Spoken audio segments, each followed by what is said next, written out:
This meeting to order at 6:04 p.m.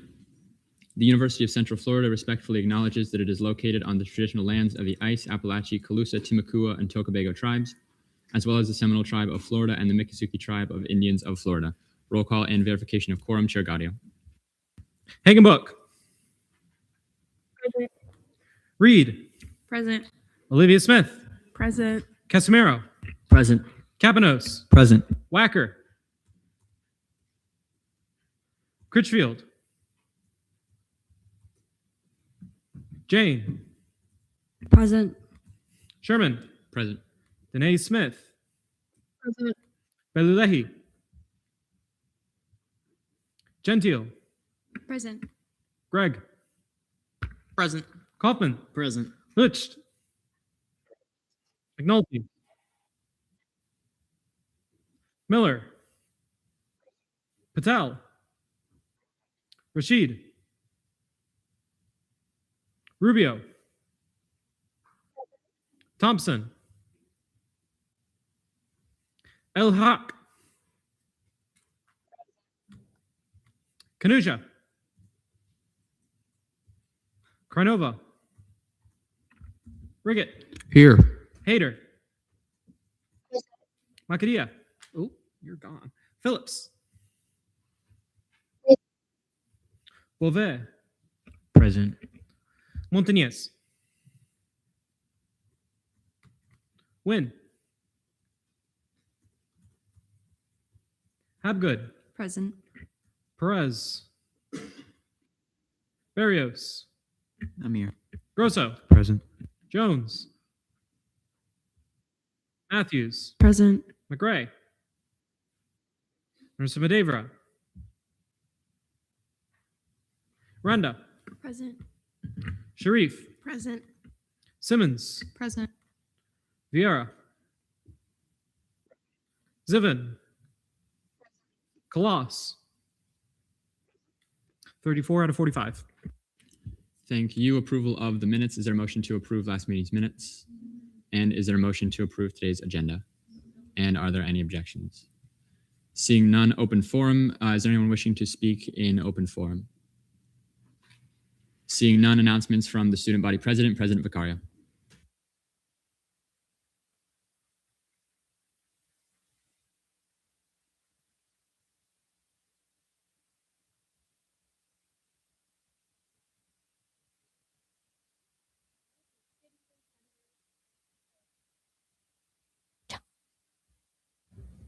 Okay, how about now? Yes. Alrighty, good evening, Senators. This week, I have been able to connect with the other branch heads to discuss some of our initiatives for both fall and spring.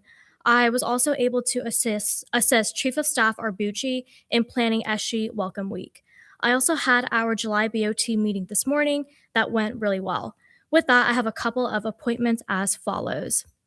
I hereby appoint Victoria Alba to the College of Business seat, Joshua Leocal to the College of Health Professions and Sciences seat, Emanuela Lagros to the College of Health Professions and Sciences seat, G.R. Bucci and Ryan Kaufman to the Commencements Faculty Senate, Derek Ponto to the Campus Safety and Security Faculty Senate, Abigail Matthews to the General Undergraduate Requirements Faculty Senate, Anna Reed to the Athletics Advisory Faculty Senate, Colin Hoffner to the Parking and Transportation Faculty Senate, and Giuseppe Ricobono to the Intercampus and Transfer Caucus. If you have any questions, please don't hesitate to reach out. Thanks. Any questions for the student body president, Vice Chair Pinos? I was just wondering if you could give a brief overview on what was discussed in the Board of Trustees meeting. Sure thing. So everything is public record. There were 3 agenda items. Unfortunately, I cannot speak on behalf of the board, but I can direct you to Chair Martins, who can give more information on that. Any further questions? Senator Rashid. President voting. So noted at 6:09 p.m. Chair Barrios. So before I ask my actual questions, they're about I know what you just said about the Board of Trustees, but it's just like a clarification for one of the agenda pieces. Is that an appropriate question to ask you or no? I mean, you can ask what the agenda item was, but then again, I have to be very careful as to what I disclose. Okay, so for the 15% increase for the out-of-state students, I was reading the document. It just gave general information on what it was going to be used for, but can you say like any specific things that it was going to be used for or no? Then again, you would have to reach out to Chair Martins. I can't speak on behalf of the board. All right, thank you. Any further questions for the student body president? Seeing none, thank you. Are you reading, Vice President? Yes. Announcements from the student body vice president given by President Vicario. Good evening, Senate. Hope everyone has had a great week. This past week, I've helped our team as they have begun planning initiatives and programming for the fall and setting dates in the calendar. Also, I have arranged this month's ATSB meeting, which will take place on Monday, July 27th. Finally, I have been in contact with Kelly Young, the new chair of the Alumni Board, to set an introductory meeting and my training before the meetings take place starting this fall. Any questions that the student body president can answer? Senator Chair McNulty.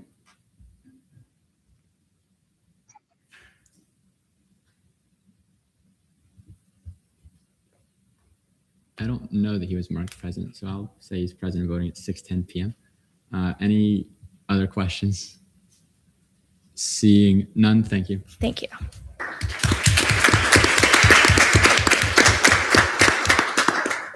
Comptroller's report given by Chief of Staff Arbucci.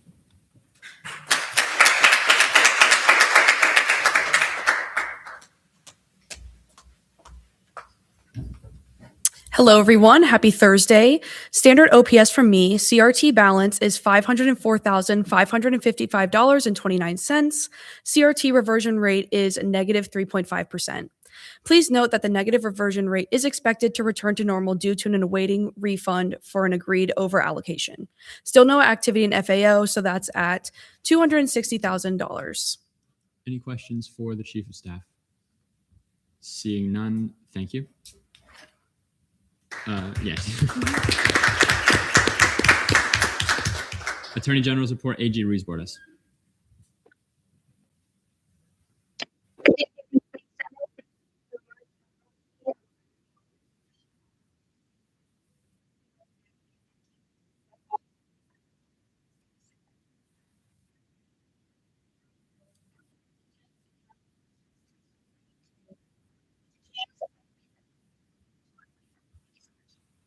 Any questions for the Attorney General? Seeing none, thank you. Cabinet Forum, Chief of Staff Arbucci.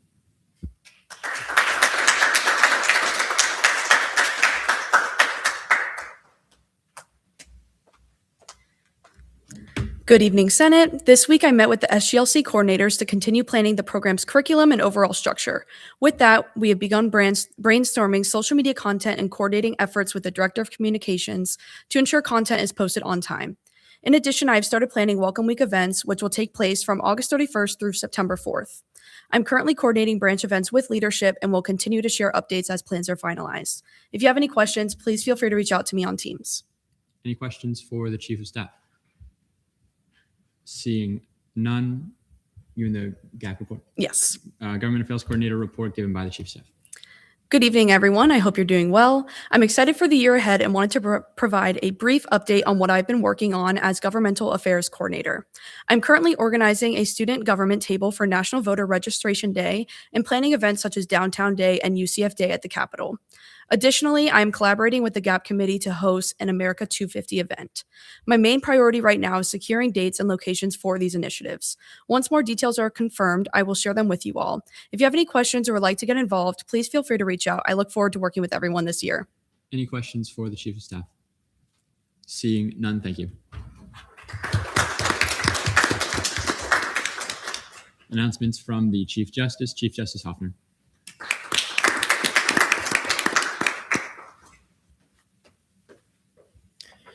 Good evening, Senate. This week, I met with Emily Shear from Student Conduct and Academic Integrity to discuss cases the judicial branch should not advise on. And then we also discussed setting up monthly meetings to ensure good communication between our offices throughout the year. And then committee chairs were also appointed this week. So we will be getting meetings selected for the fall semester and begin meeting with our new chairs to discuss the year ahead.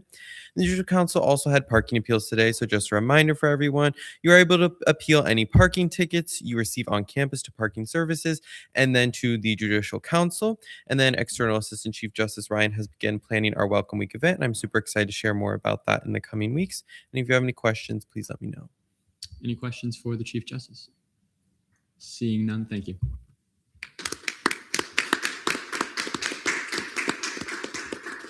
Announcements from the Supervisor of Elections, Supervisor Callaway.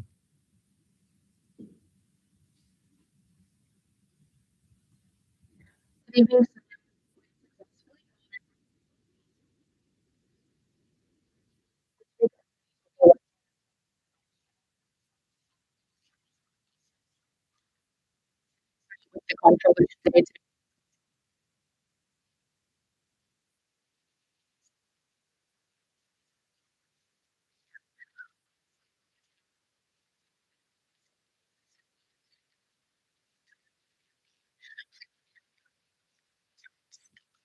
Any questions for the Supervisor of Elections?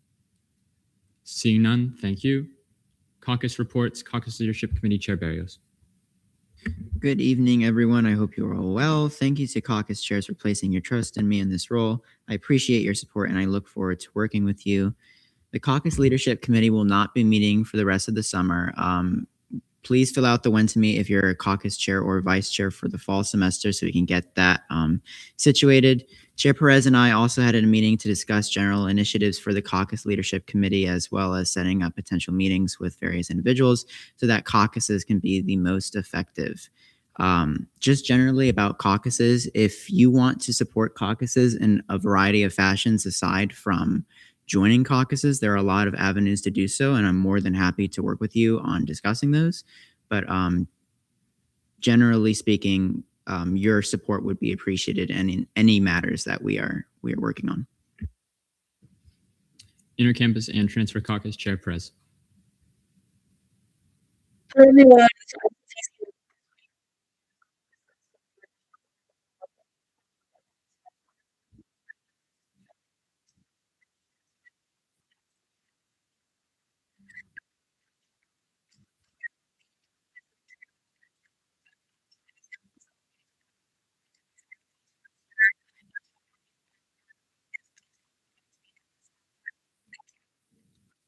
LGBTQ plus Caucus Chair Gentile. Hi, everyone. Yesterday, the LGBTQ plus caucus met to discuss initiatives and goals for next semester. I'm really excited for everything we have planned. Also, if you're in the caucus, please make sure to fill out the fall win to meet. And that's it for me. I hope you all have a great weekend. Military and Veterans Caucus Chair McNulty.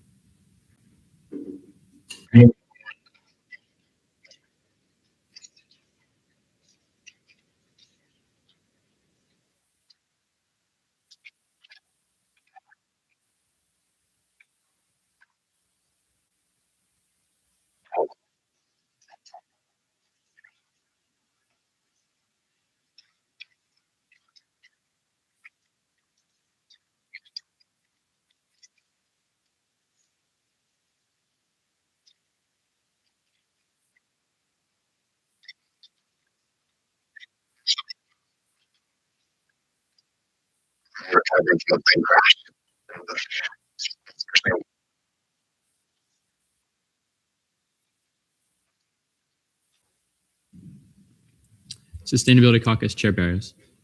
Good evening, Senate. I hope you are all well. This week, the Sustainability Caucus voted 6-0 to approve a new website description for the caucus, as well as voted 6-0 on sponsoring a conservation resolution. Continuing, the caucus met to discuss the Florida legislature and our general goals and ideas for this year.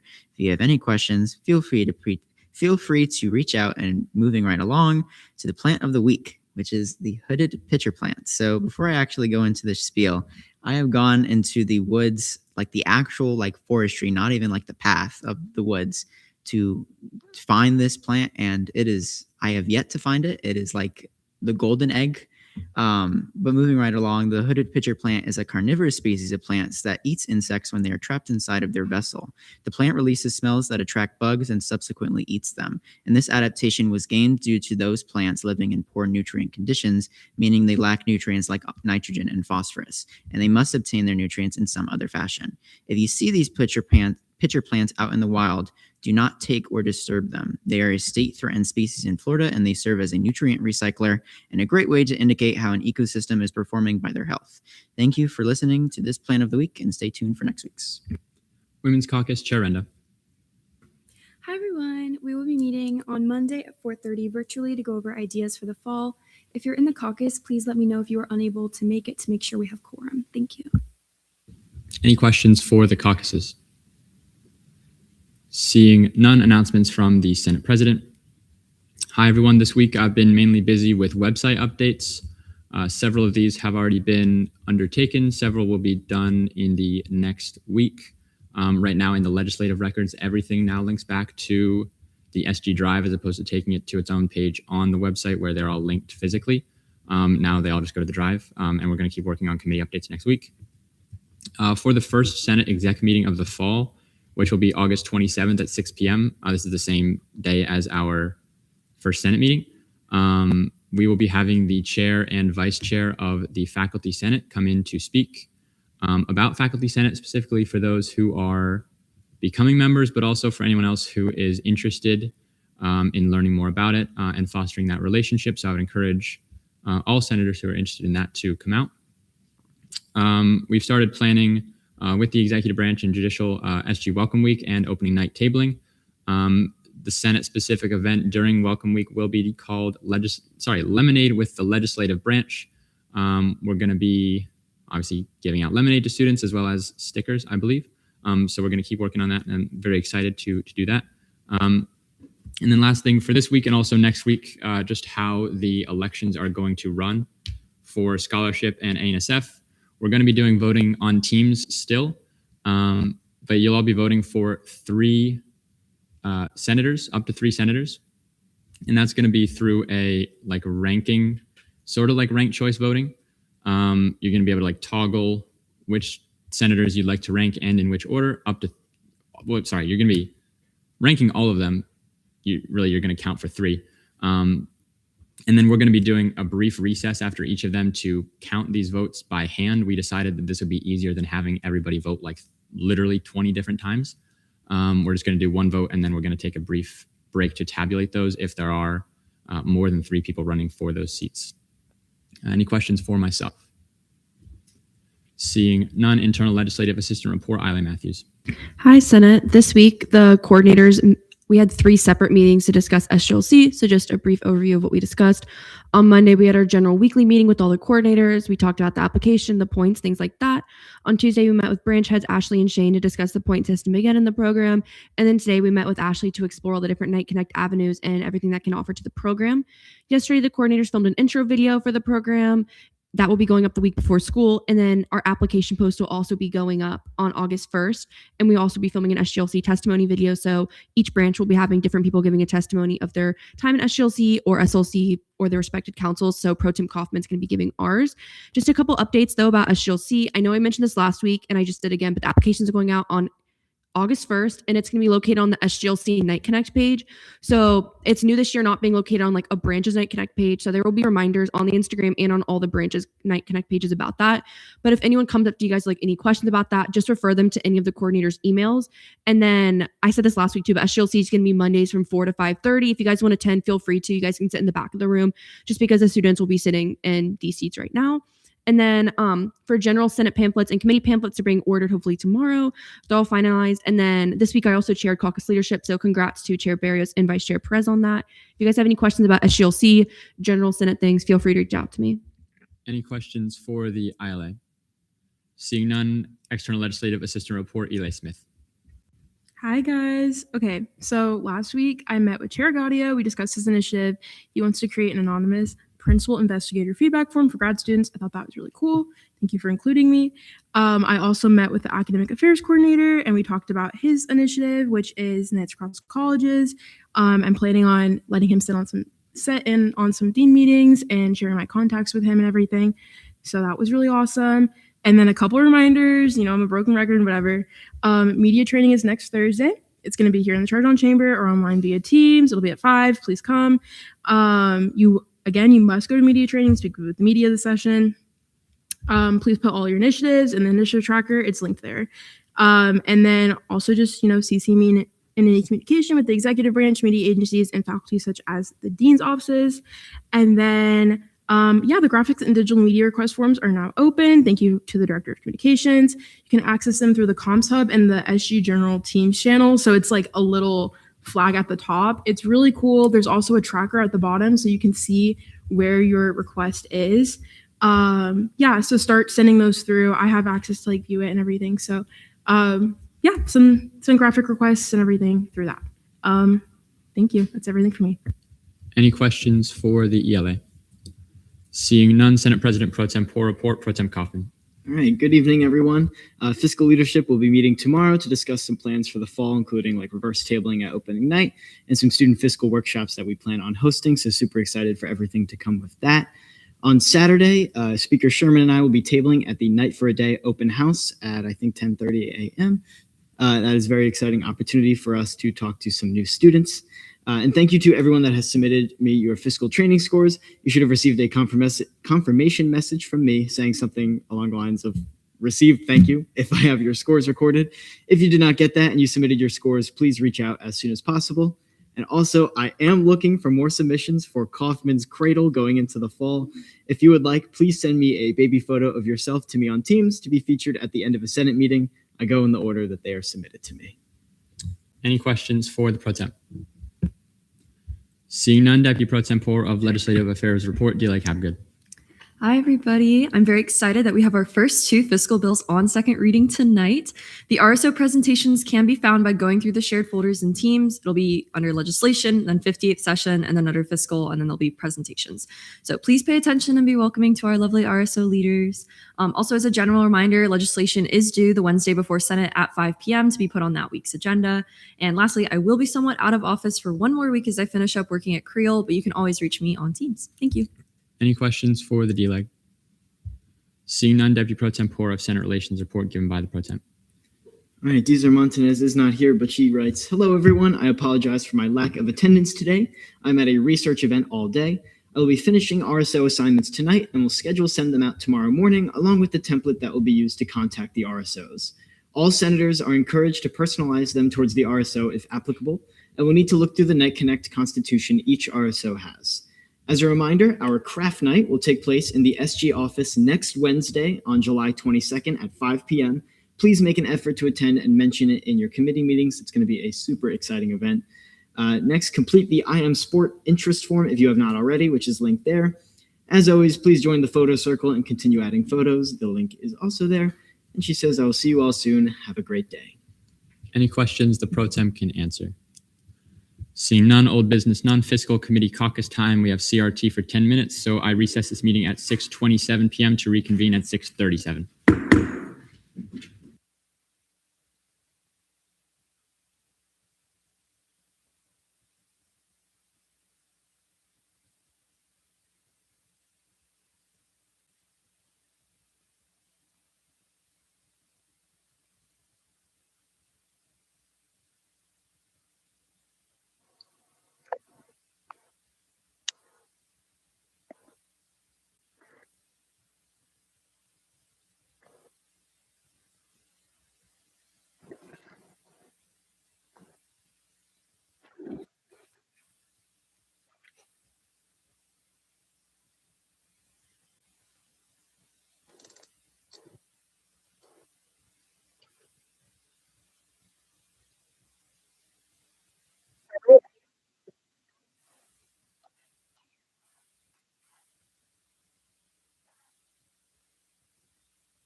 Yeah, we're ready whenever you are.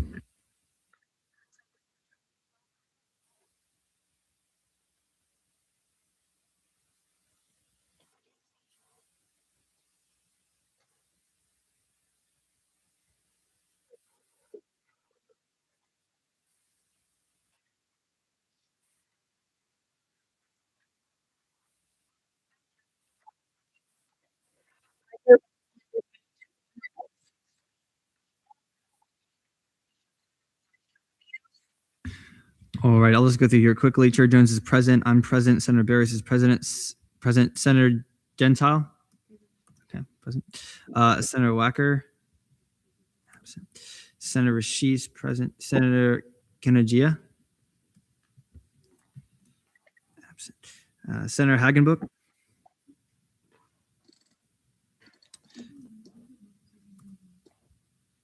Sarah Hagenbuch, you're present.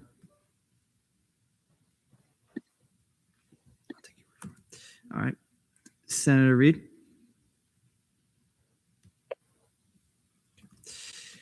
Senator Hayter? Present. And Senator McCray? Present. All right, Senator Simmons is present. ORS Representative Senator Gregg? Present. And then Pro Tempore Representative present. All right, we have 11 out of 12. Quorum is verified. All right.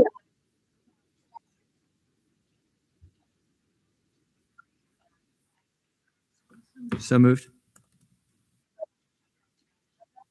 So moved.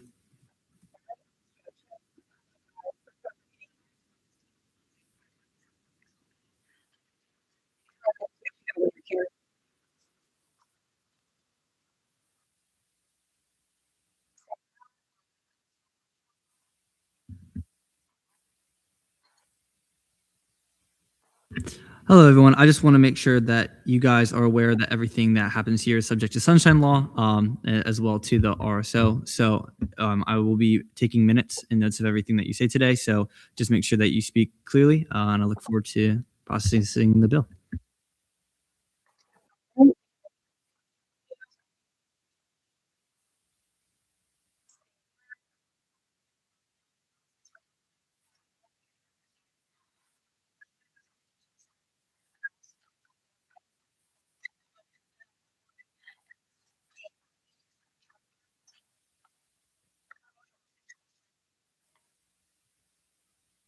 I move for a 555.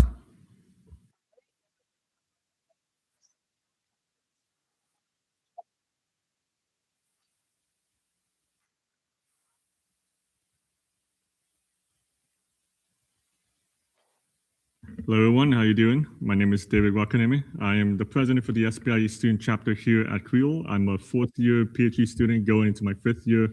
I don't know if, can I see the slides or is it, I'll just go to the next one. Anyways, there's a slide about the team. It's me, the president, Diana, Chow, and Matt as the whole team. We're basically just here to promote the community of optics and photonics and to try to get students involved in professional development, connections with professional and academic and government experts.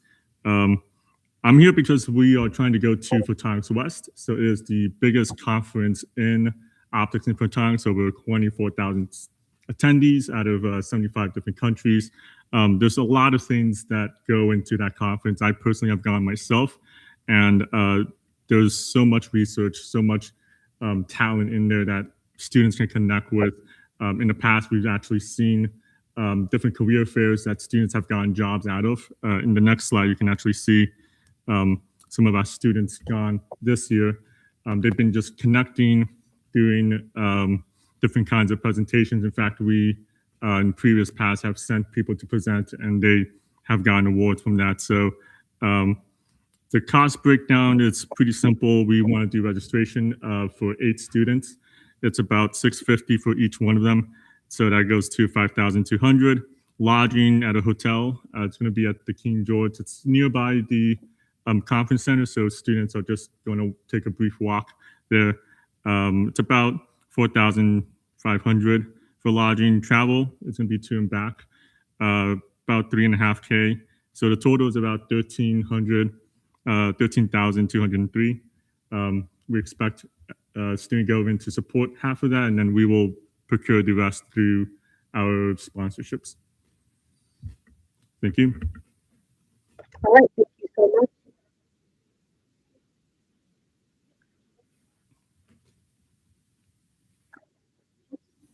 I have 2, if I may.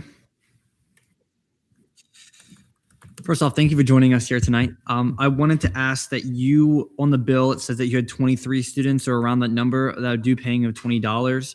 And I was wondering how you determine the 8 students that get to go to this conference. Yeah, thanks for the question. So the 8 students are basically going to be right now 3 grad students and 5 undergrads. The idea is that 3 grad students who are in groups that do not have the funds to go and present, we will go through an application process and select the best candidates and the ones who are actually at need-based. The other 5 undergraduates are going to be based on merit. We want to try to send out the juniors or the seniors to go out.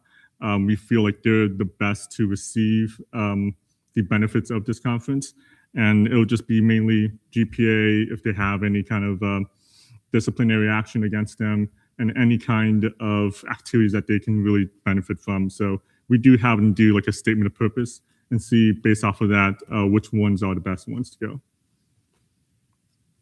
And then my follow-up question is going to be the 8 people that are going, how many people are financially trained, fiscally trained in your RSO? Is it yourself and another officer, or will there be someone that's going that will be financially trained? Yeah, so from our part, we'll have our vice president, Diana. She is financially trained. Everyone in the RSO is financially trained just to be safe. I will be going separately based on my research group. So I'll be there, not with this funding group, but separately. But yeah, our vice president will be there.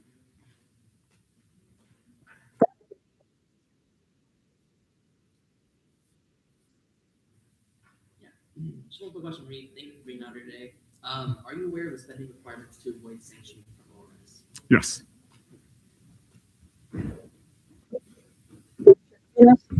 I have one more question, if I may.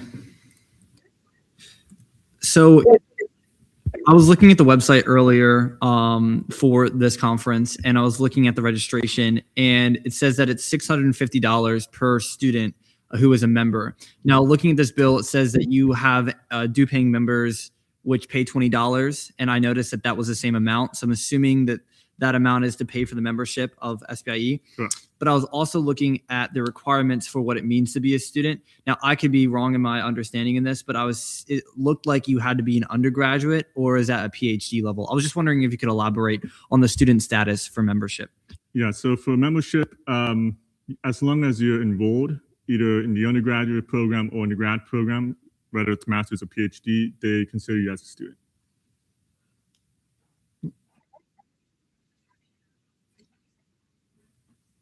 Just one more quick question too. I see in the bill that it's listed that you anticipate receiving $4,500 in outside funding, but compared to the expected contribution from the RSO, it's about $6,600. So are you able to make up that difference? Funding that they have received. That's not like for this one. Yeah. Yeah. Perfect.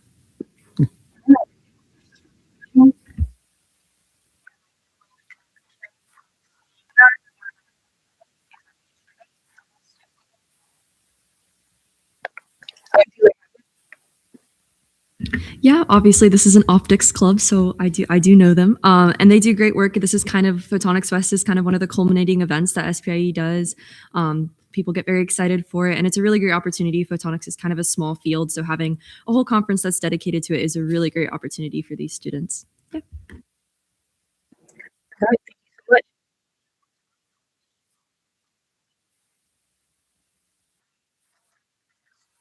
I was gonna say that I'll be in favor of this bill too. I'll have a couple more questions in Senate, but I think that it's gonna be great because I saw that it was a newly founded club. It was 2025.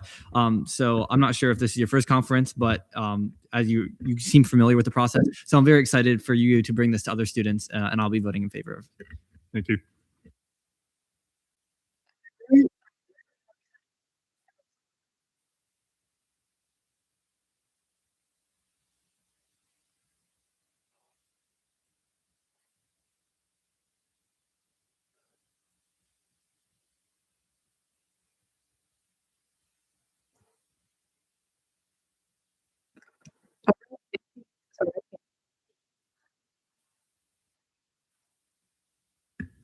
Chair, there's been a motion to see Senator Gregg's amendment on the bill.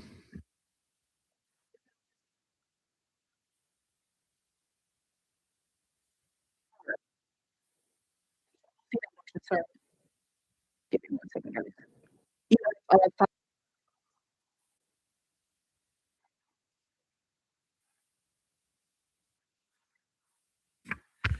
Yeah, this amendment just updates the number in the therefore be it enacted to reflect the total Senate contribution from below.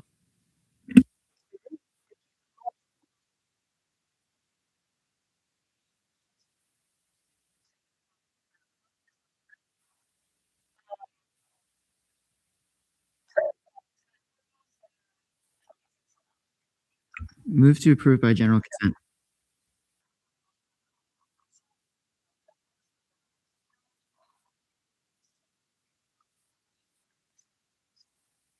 Move to vote. I recommend a motion to move to vote. Seeing no Yes. All right, Chair Jones. All right, I'll be in favor. Senator Barrios. Senator Gentile. Alrighty. Senator Rashid. In favor. Senator Simmons. In favor. Senator Habgood. Senator Hagenbuck. Senator Hagenbuck. Senator Hayter. Senator McCray. And ORS representative. In favor. 10 to 0.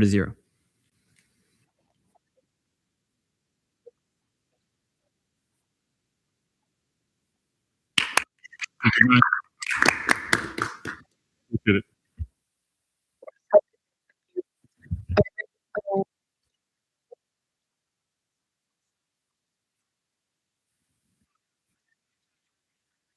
So moved. Chair Jones. Present. Same as initial -1.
Going to go ahead and reconvene this meeting at 6:42 p.m.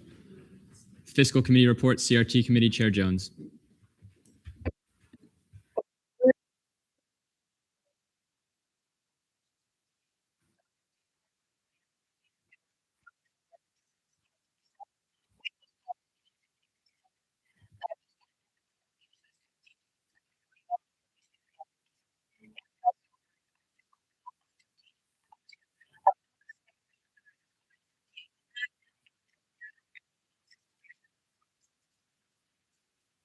Any questions for the CRT Chair?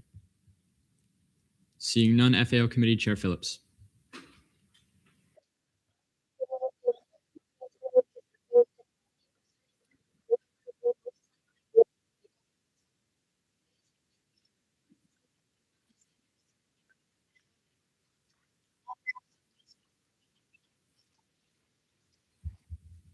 Any questions for the FAO Chair? DC Montes? President voting. So noted at 6:43 p.m. ORS Committee Chair Casimiro. Hi, everyone. This week we approved 2 VPFs, and I will be meeting with fiscal leadership tomorrow. We'll post our meeting time next week once we got approval for that. Any questions for the ORS Chair? Seeing none. fiscal legislation, notice of legislation on second reading. Is there a motion for speeches, questioning, and debate? Chair Barrios. Move for a 10-5-5. There's been a motion for 10 minutes of speeches, 5 minutes questioning, 5-minute debate, and a second. Are there any objections? Seeing none, we will go with that. First, we have Fiscal Bill 5802, Society of Women Engineers to attend WE26 in Boston, Massachusetts from November 4th to November 8th. You can come up whenever you're ready.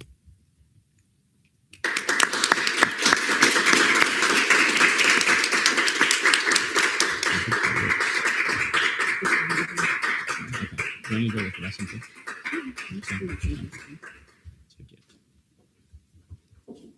You'll have 10 minutes whenever you're ready.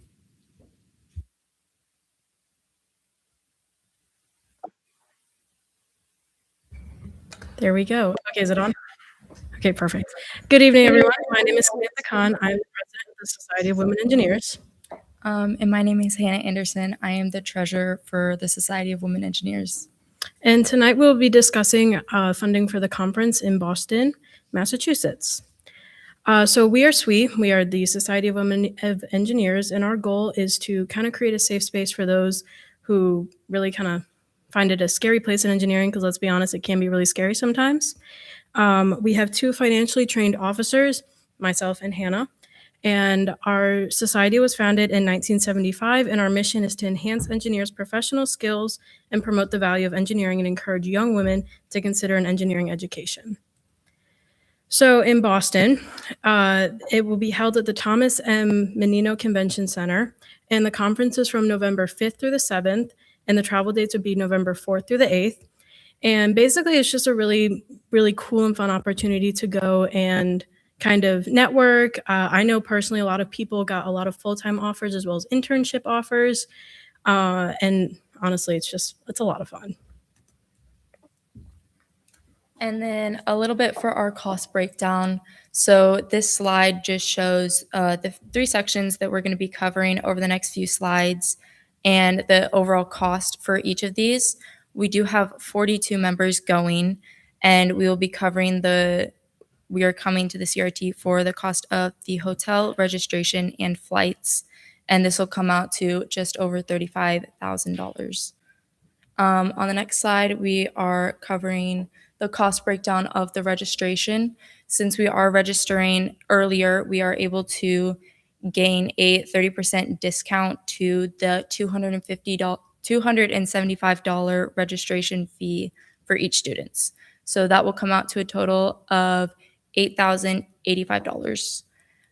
The lodging, we do have 11 rooms for 4 nights.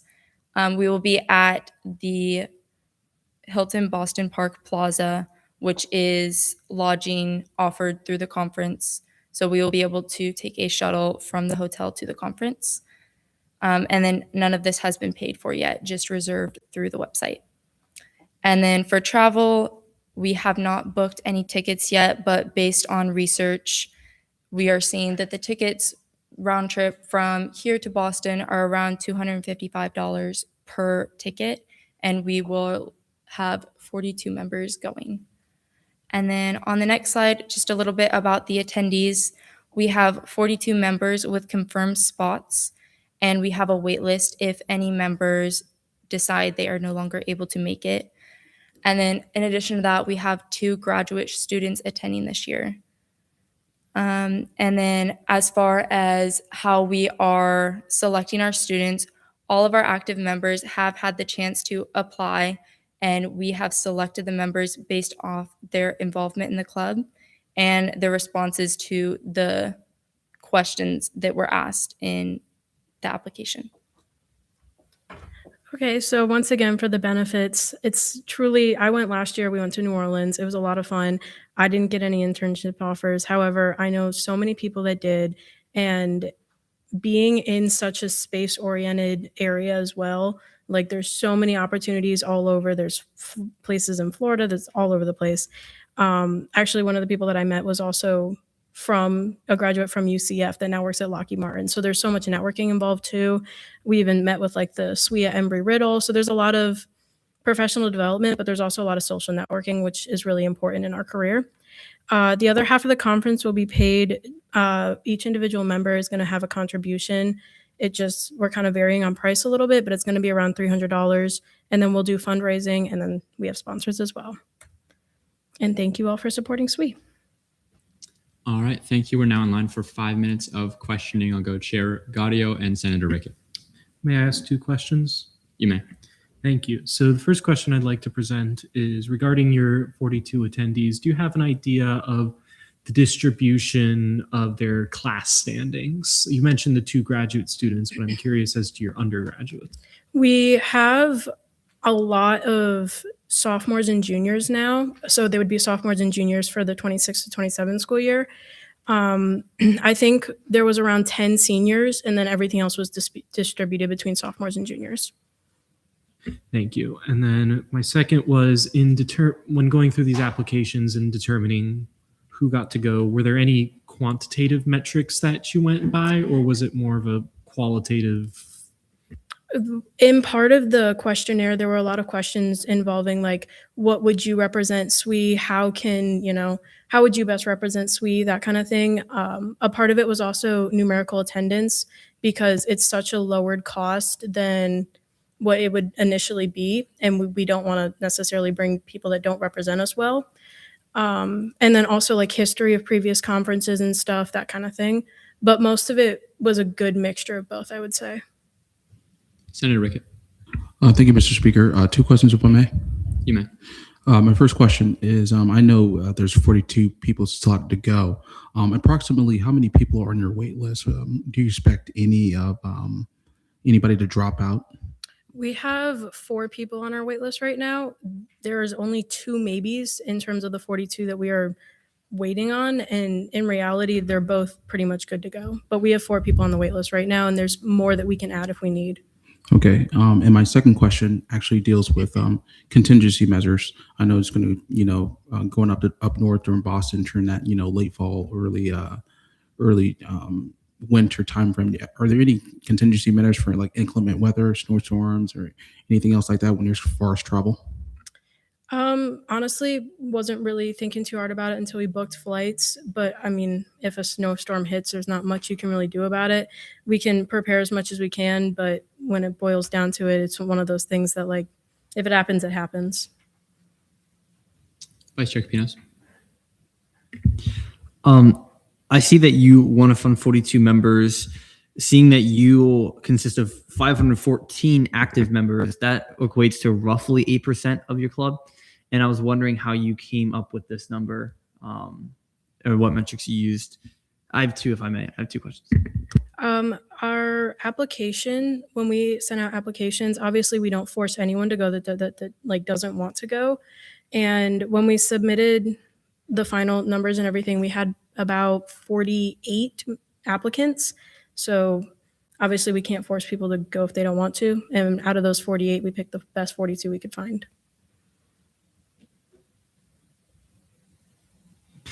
And then my follow-up is, if let's say less members were able to go, do you think that would still adequately allow you to present your club? And in terms of the seniors, you mentioned that this was mostly for getting internships and great ways of networking and things like that. And for seniors, obviously that's a little bit farther. And for, sophomores and freshmen, they're not up into that one yet. So I'm assuming I guess the question is, if there was less members, do you think that it would still be the same amount of benefit? I would say so, because I mean, anyone from a freshman to a 5th-year senior can get an internship or anything like that. Again, it never hurts to social network either as well. Go Eli Smith. Move to debate. There's a motion to move to debate and a second. Are there any objections? Seeing no, we're now in 5 minutes of debate. Go Chair Casimiro, ELA Smith. Motion to see my amendments as technicals. There's a motion. Sorry, where are they? It's in the 3rd whereas, and then the 6th whereas. It's just at the end, just punctuation. Okay. Yeah, I'll see those as technicals. And Eli Smith.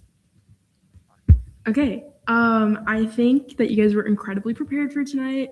Your speech was great. You answered all my questions before I had them. Really well thought out trip. I'm really glad you guys get to go. Yeah, I will be voting in favor. I urge you all to do the same. Ali Matthews, and D. Like Havgood.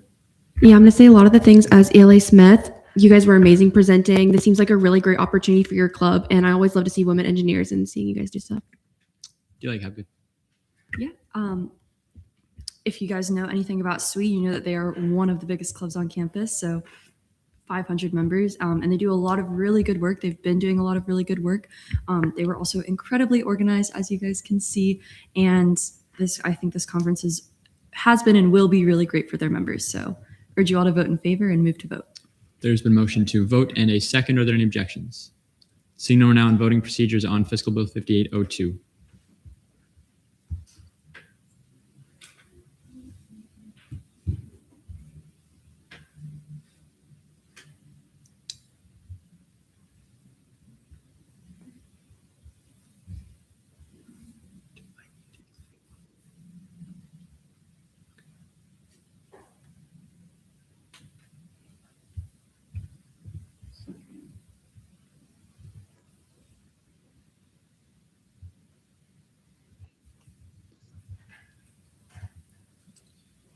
All right, with a vote of 30 to 0 to 0, Fiscal Bill 5802 passes second reading. Congratulations. Thank you. Thank you so much for having us. All right, and next we have Fiscal Bill 5801 SPIE to attend Photonics West in San Francisco, California from January 30th to February 4th.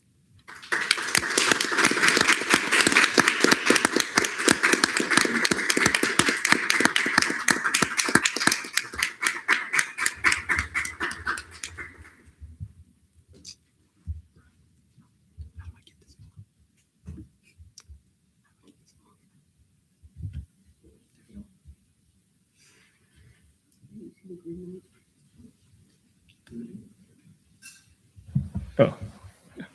Hello, everyone. My name is David Wakaneme. I'm the president of the SPIE student chapter here at UCF in Creel. And I'm just going to kind of briefly talk about what we want to do for Photonics West.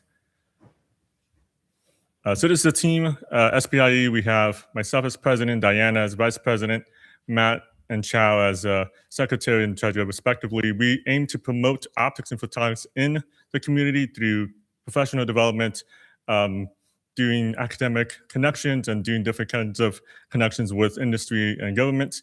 We can kind of go to the next one. So what we're trying to do is go to Photonics West, which is a huge conference in San Francisco. It is the largest conference for optics and photonics. Over 24,000 attendees go from 75 different countries.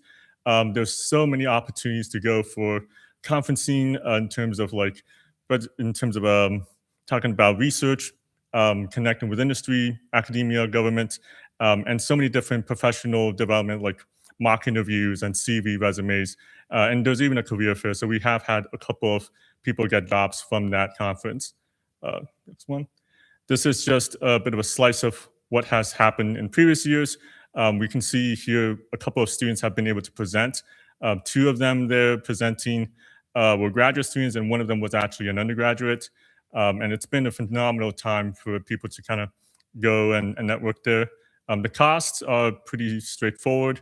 We have about $5,200 for registration. We're sending 8 members, each one's $650.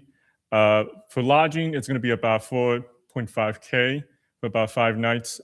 Travel is going to be around $3.5K, and then the total cost is going to be around $13,203. We're hoping for half of that support from student government, and then we will find through our partnerships the rest of the funding. Thank you. All right, thank you. Now in 5 minutes of questioning, Senator Rickett. Thank you, Mr. Speaker. My first question is, have you pursued any other funding sources for this allocation for your guys' trip? Yes, so at Creel, we have what's known as industrial affiliates. Basically, the college has partnered with different companies and different organizations to sort of support the college and its initiatives. One of them is to support students. So us as being a student member of that department, we've been able to reach out to these companies and they've been helpful with us. Chair Gaudio.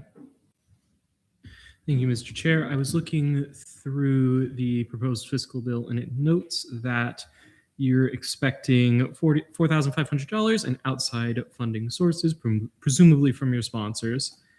However, your total cost will be $6,600. So how will you be covering your remaining $2,100? Oh, so that was from the previous years that we've been able to get that, but we've been able to, we know we can secure some more funding, I think. Do you like Hapgood? Yeah, sorry. That's something I can change on the bill format just because I think it is a bit confusing, but that is just referencing funding that they have received in previous years. So I'll add some wordage so that in future fiscal bills, it doesn't show up like that because I understand why that's confusing. Any further questions? Eli Smith. Move to debate. There's been a motion to move to debate and a second. Are there any objections? Seeing none, we're now in 5 minutes of debate. Chair Gaudio and then Vice Chair Simmons.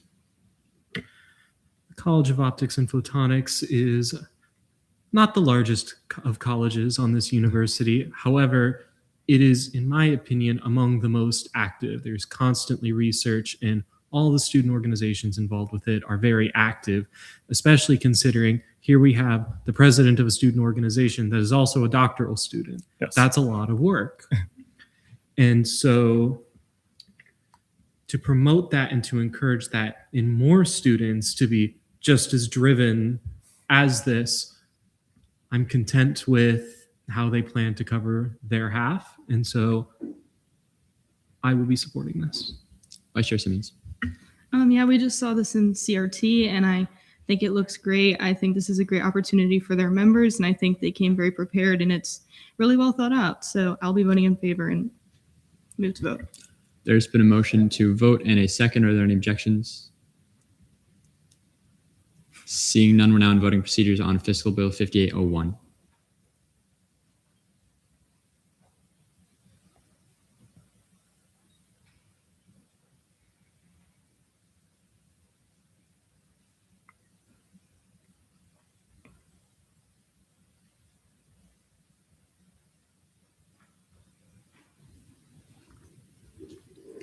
All right, with a vote count of 33 to 0 to 0, Fiscal Bill 5801 passes second reading. Congratulations. Thank you so much. All right, move on to internal committee reports. E&A Committee Chair Grosso. Hello, everybody. This week we saw Internal Bill 5806 on its first reading. It passed unanimously 7 to 0 to 0. We're looking forward to seeing appointments in the following meeting. We also discussed further Title VI changes, and we decided that we will postpone those until we reconvene in the next semester, just for the sake of scheduling convenience. Thank you. Any questions for the E&A Chair? Seeing none, GAP Committee Chair Reed.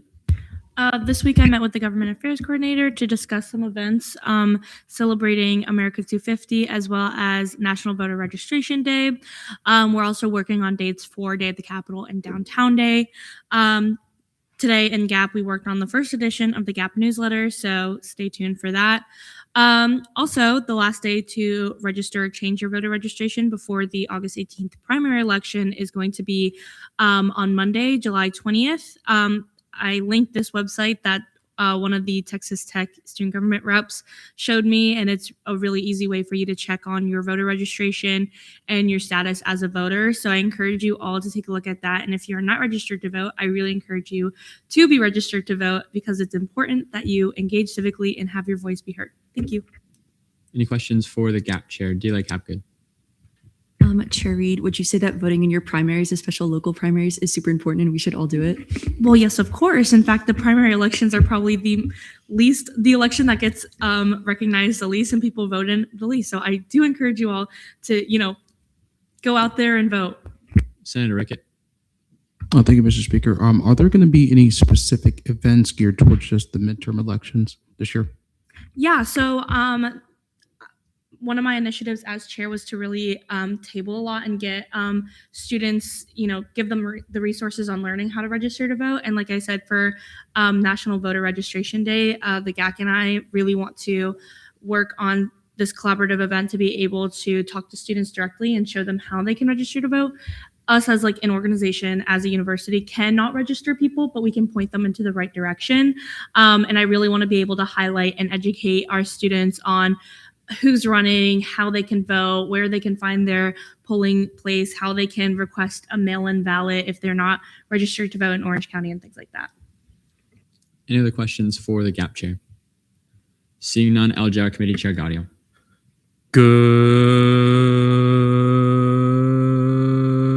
Good evening, Senate.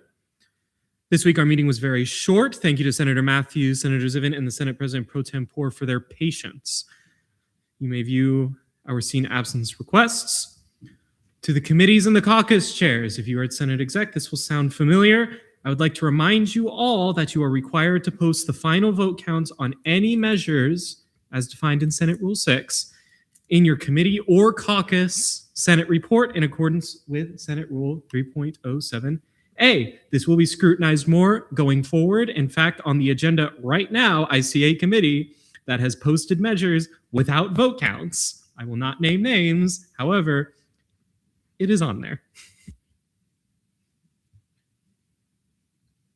Any questions for the LGR chair? Seeing none, SBA Committee Chair Perez.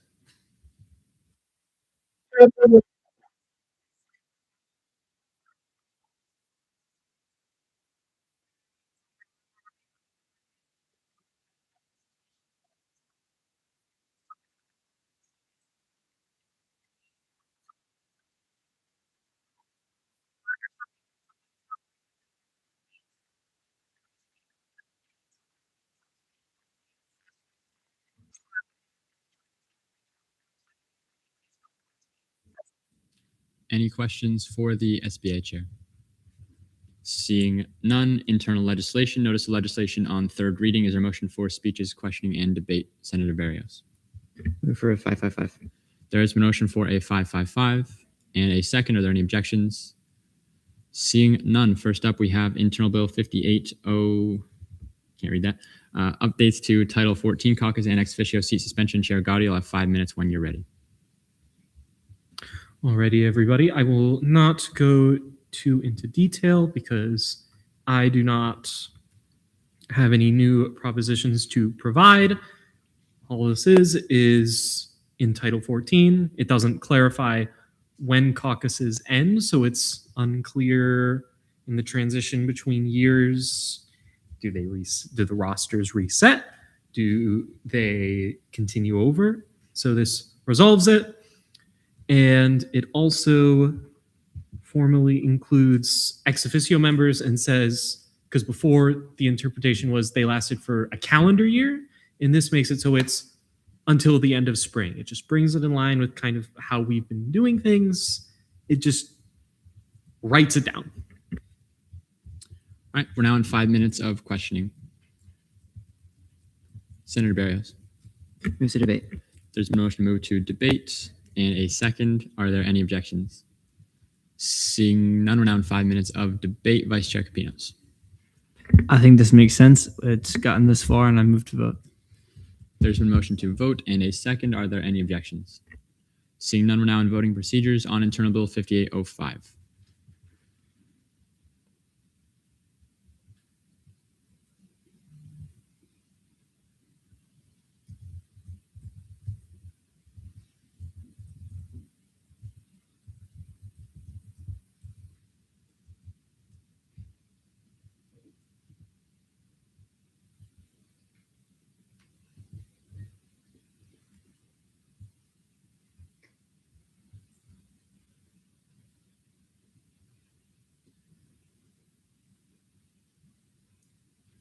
All right, the vote count of 31 to 0 to 0. Internal Bill 5805 passes third reading. Next up, we have resolutions. Resolution 5803, resolution encouraging the use of motion sensor light switches in UCF housing. Senator Barrios. Nothing changed. I yield my time. All right, we're now in 5 minutes of questioning on the resolution. Senator Gregg. Move to debate. There's been a motion to move to debate and a second. Are there any objections? Seeing none, we're now in 5 minutes of debate. Senator Gregg. I will be in favor of this resolution. I think encouraging motion sensor lights is very important for us as student government to do, and I move to vote. There's been a motion to vote and a second. Are there any objections? Seeing none, we're now in voting procedures on Resolution 5803.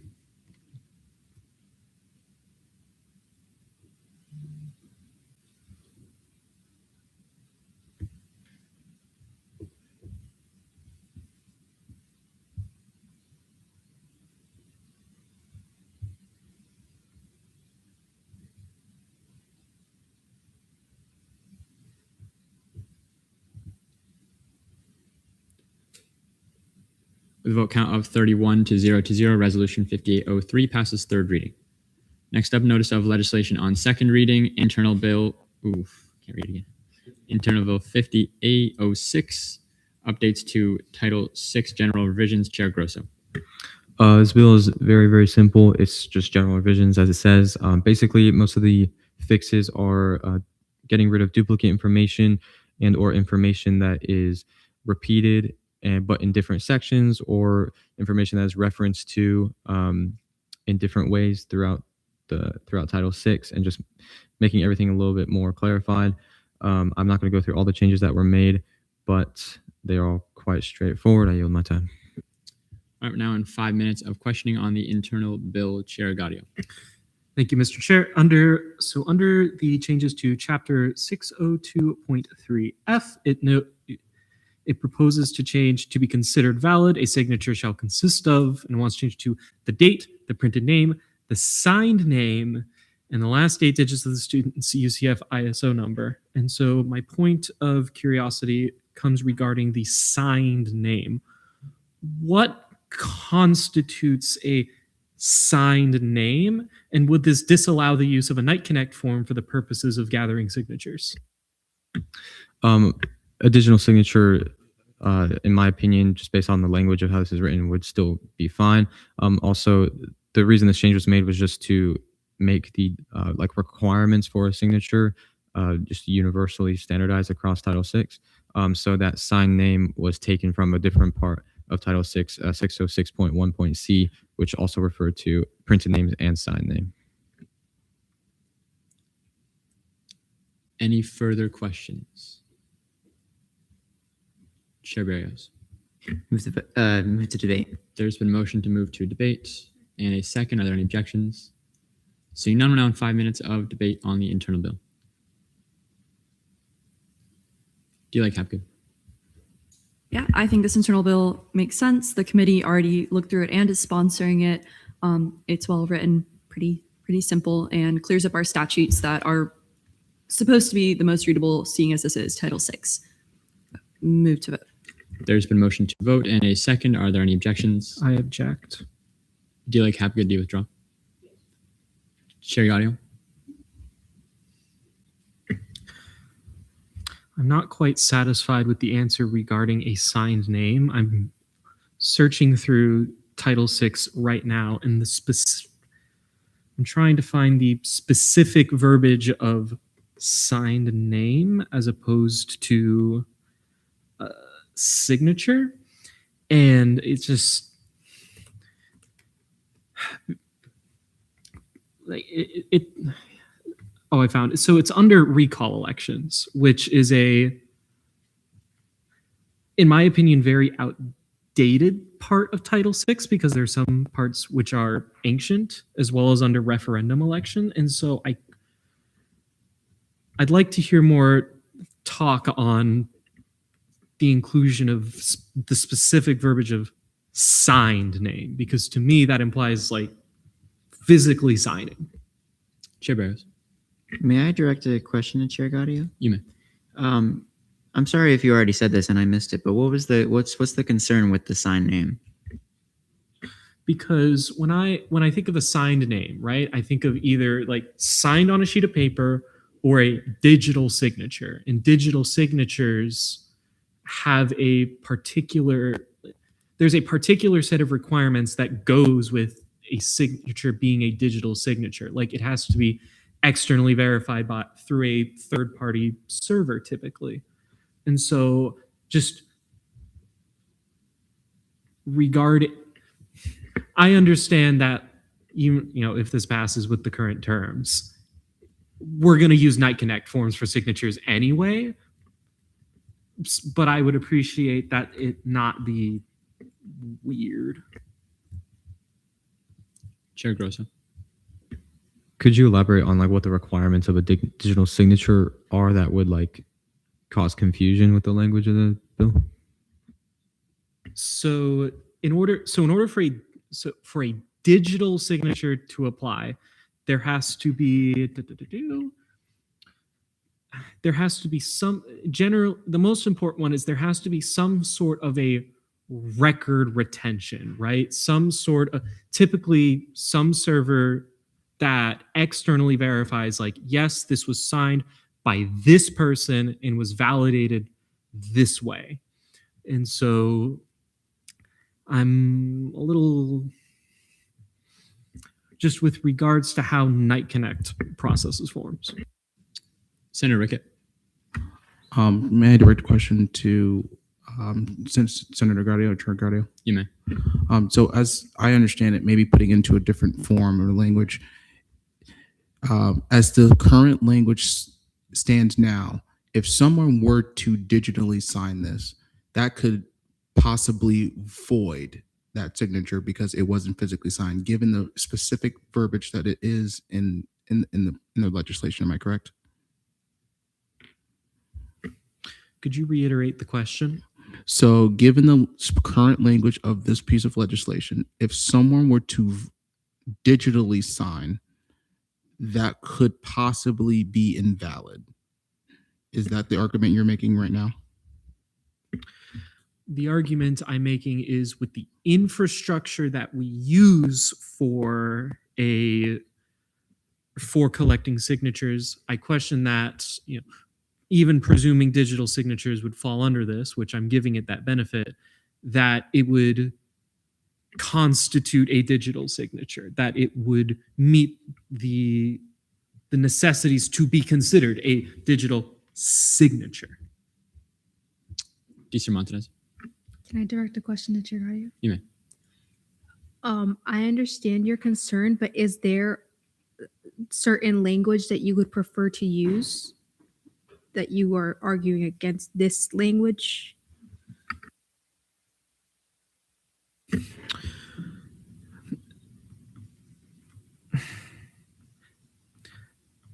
I suppose I'll present the argument then of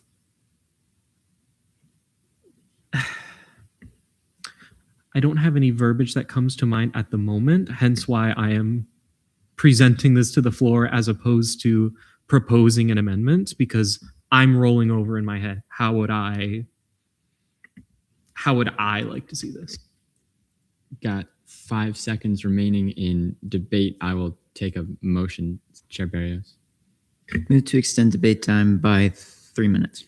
There's been motion to extend debate time by 3 minutes. Second. And a second. Are there any objections? Seeing none, we will go for 3 more minutes. I'll go Chair Grosso and then Vice Chair Capinos. If I may. I guess, can I direct a question to Chair Guardio? You may. Okay. Would instead of sign name, would signature be more fitting? Would that, because that would include e-signatures? Is that a capability of Night Connect? I don't know if it's a capability of Night Connect. Okay. Well, one of the things we can do is just change the language in 602.3 and 607.1 on this bill. We already plan on making amendments to Title VI when we come back, and we can make that edit. I'm hearing that signatures are not something that Night Connect can do. Ayla Matthews. I don't think even signature would be the right word and before it already says signature, so we would just be repeating what it says. Can I direct a question to Advisor Sampson? You may. Is the presidential ticket, is it on Night Connect or is it a physical paper? I think the discrepancy in the language is because all petitions used to be on a physical sheet of paper. It all is on Night Connect. So a student goes in and puts their type's name, their ISO number, and the candidates that they're saying they are in favor of being on the ballot, and then they submit it through there on a form. So what would the sign name because you didn't say they sign it since it's not physical anymore, because I know when it was physical, it said signature. Mm-hmm. So what would the sign name be entailing then if it's on Night Connect now? I don't think there's a component right now that asks for that, right? Like if I think there's a difference between a digital stamp and signature, but the signature, to Gaudio's point, is a very specific type of stamp of verification, I should say. I did say Vice Chair Capinos. I was just going to add, if you were worried about the verification of saying that you can't do a third party, when you sign into Night Connect, it's to my understanding that you have to sign in before you can fill out a form like this to Night Connect, which would verify your account either way. In terms of like verification who the person is, correct. Can I make a motion to see the amendments on the bill? There's been a motion to see Chair Gaudio's amendments. And a second. Are there any objections? Seeing none, Chair Gaudio will have 2 minutes. So this is sort of working language I'm putting down to basically say, so the printed name is fine, right? Because if you type it in a form, that's a printed name, that's printed. And so I'm proposing, instead of saying signed name, basically the signature has to be either presented physically or electronically submitted by the signer, right? Because if we're doing an iConnect form, that's electronic submission, and we know it's coming from the signer. And because at the same time, we don't want to have a loophole where a presidential candidate could fraudulently submit a bunch of signatures by collating ISO numbers and putting people's names on them, because it would be fraudulent, but it would still be valid. So I'm hoping this is better verbiage. I'm questioning on the amendments. Go Ile Matthews and then Vice Chair Capinas. Would you be open to, instead of making a full new sentence underneath where it says to be considered valid as signature, and then in parentheses, physical or electronic, and then just close it and then cross out that sentence? That way we're not adding like a full another one. Yeah, we can do whatever. Vice Chair Capinas. Yeah, to Abby's point, I would say the same thing, because from my understanding that the signatures now can't be submitted physically. They all have to be submitted through Night Connect. So that verbiage wouldn't make much sense in the modern age anyway. So I think that it would be, my question to you is, would you be comfortable just taking away that amendment or part of the amendment? That is for the floor to decide. Still in questioning on the amendment, Senator Gregg. Question to Chair Gaudio. You may. So when we say on this legislation that signature must be submitted, should it be submitted to?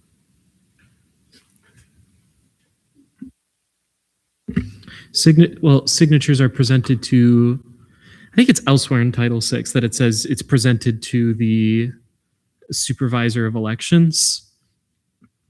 I'll look at it right now. Okay, and this is a point of clarification on how when they were physical and they were just the forms, they were submitted to the SG advisor or designee and then turned over to the election commission to verify the ISO numbers and the enrollment status of those students.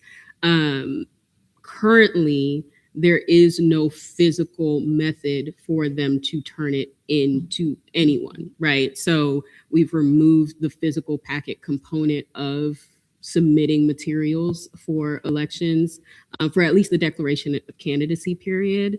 So as of right, there is no physical method that exists. Senator Gregg. Follow up to Advisor Sampson. Could we? Now I know this exists through Night Connect for RSOs. Like when they go to re-register, they have a page where there's like a signature box that they sign, save it as like a PDF, and they resubmit it. Could we do that for the same form here to also make it so it's easier for students to be able to sign those forms? Sorry, you mean like just a file upload for a signature portion? Yeah. It's possible. Yeah, that's possible. Still in questioning on the amendments, Eli Smith. Okay. I understand what you're trying to do. I feel like it might be easier to read if we just say name and get rid of the whole sign and signature and literally just say you have to include your name. I don't know. I feel like that because it's the most public facing piece of I don't know. That's my take. Senator Chair Barrios. Move to debate. There's been a motion to move to debate. Is there a second? Any objections? Seeing none, we're now debate on the amendments. Go D-Leg, have good, Chair Barrios.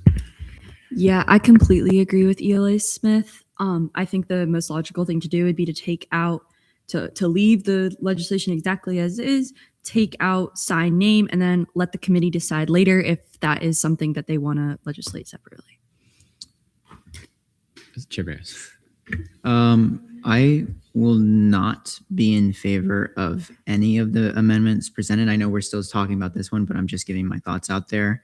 I think the sign name component, before I even get into that, this bill is on second reading. We can figure out how that whole situation would work on Night Connect in a week. We have plenty of time to do that. I think there's a very simple way to upload the sign name, which is uploading the sign name on a piece of paper. I don't think we need to overcomplicate this as much as we should right now, at least in my eyes.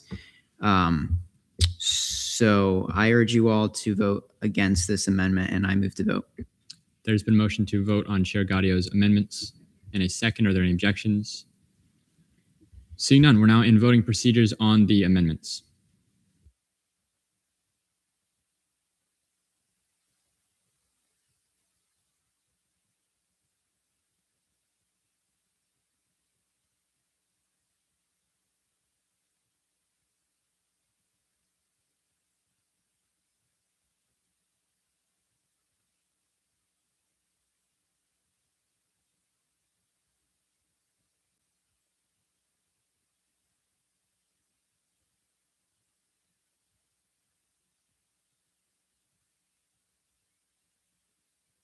The vote count of 9 to 21 to 0, the amendments do not pass. We're in roughly 30 seconds of debate remaining on the bill as a whole.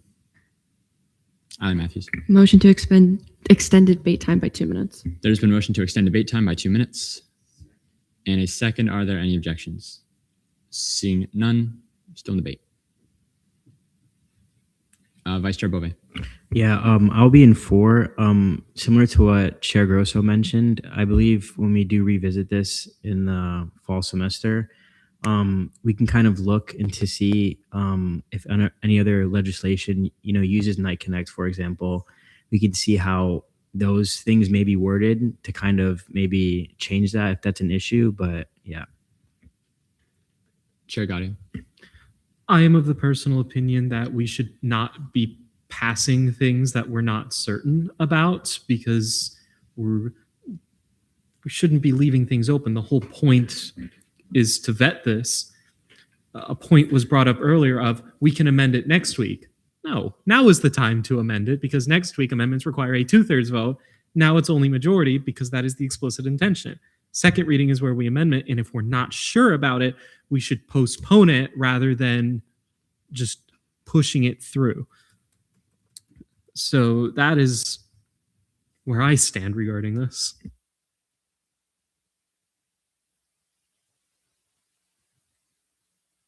Looks like the amendments that are still on the page were made after we had already entered speech time on the amendment that was made, so we'd need to resolve that before we vote. Vice Chair Capinos. Motion to see my amendment. There's been a motion to see Vice Chair Capinos' amendment. And a second. Are there any objections?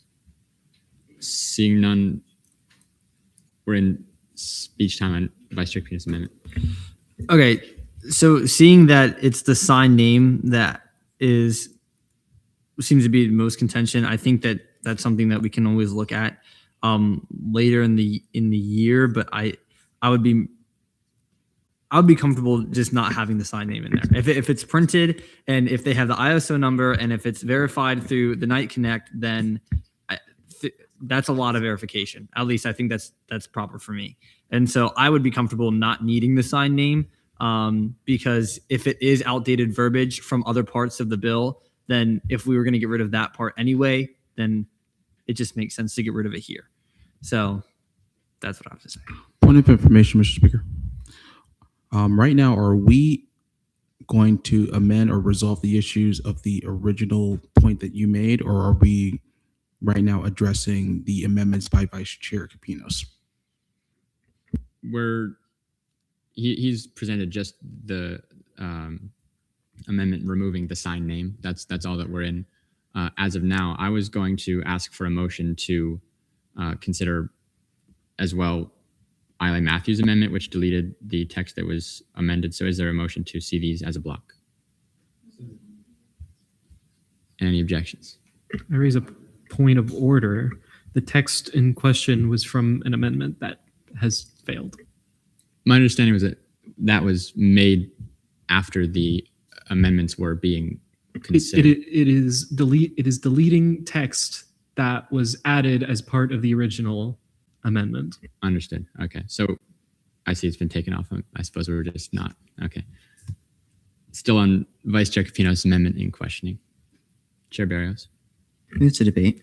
So motion moved to debate on the amendment. In a second, are there any objections? Seeing none, we're now in debate. Eli Smith. Okay, question for you, Chair. We are in debate on the amendment, right? That's correct. That is removing the sign name. Okay, perfect. So my debate for that amendment is I'm definitely in favor. It makes so much sense. Move to vote. There's been motion to vote. In a second, are there any objections? Seeing none, we're now in voting procedures on the amendment.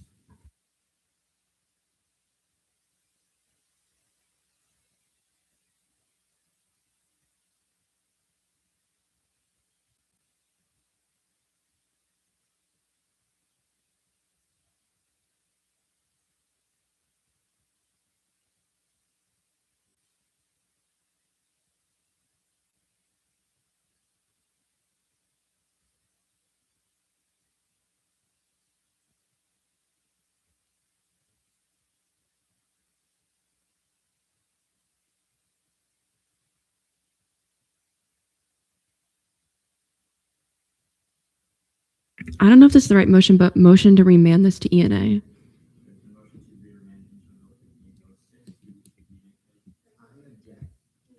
No.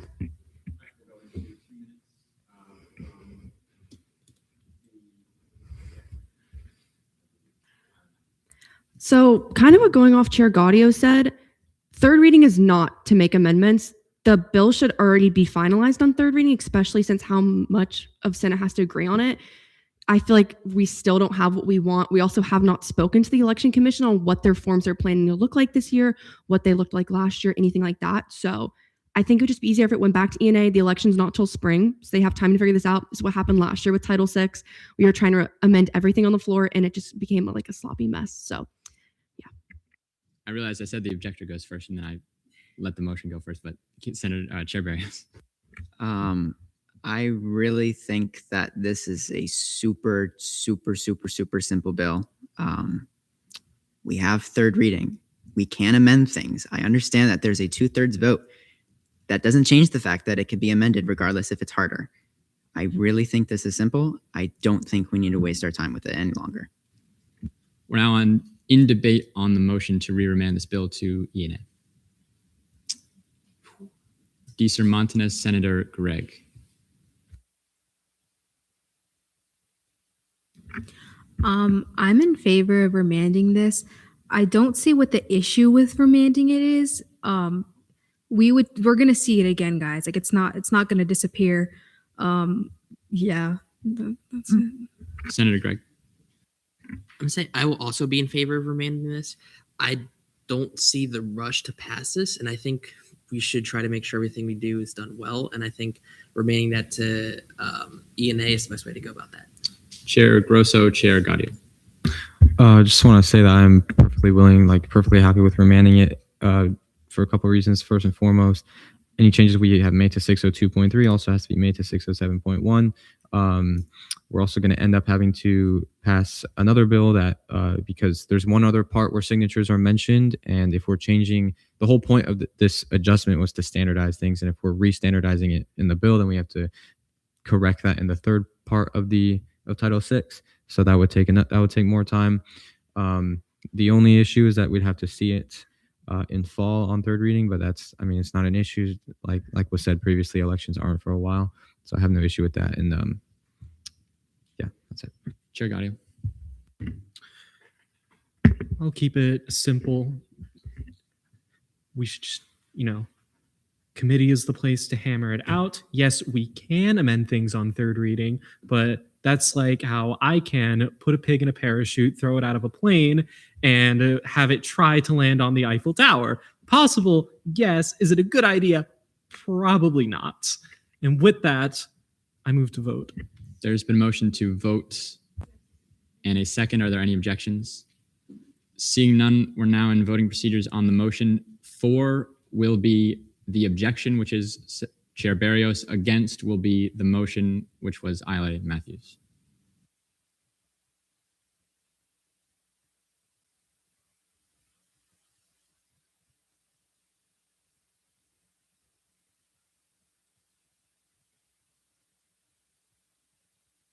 Sorry, 4 is the objection.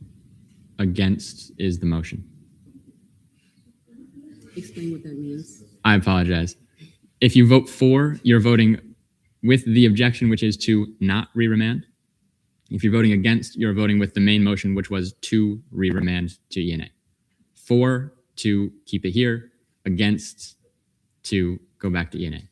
And I hope I said that right each time.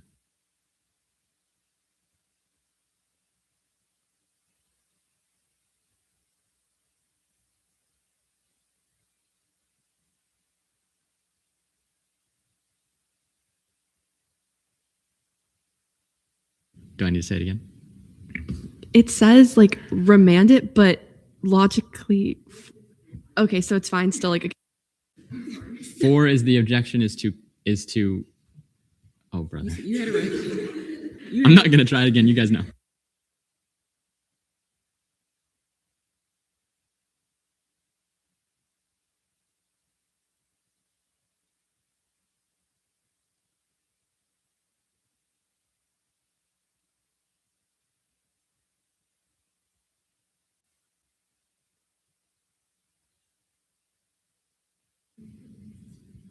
Okay.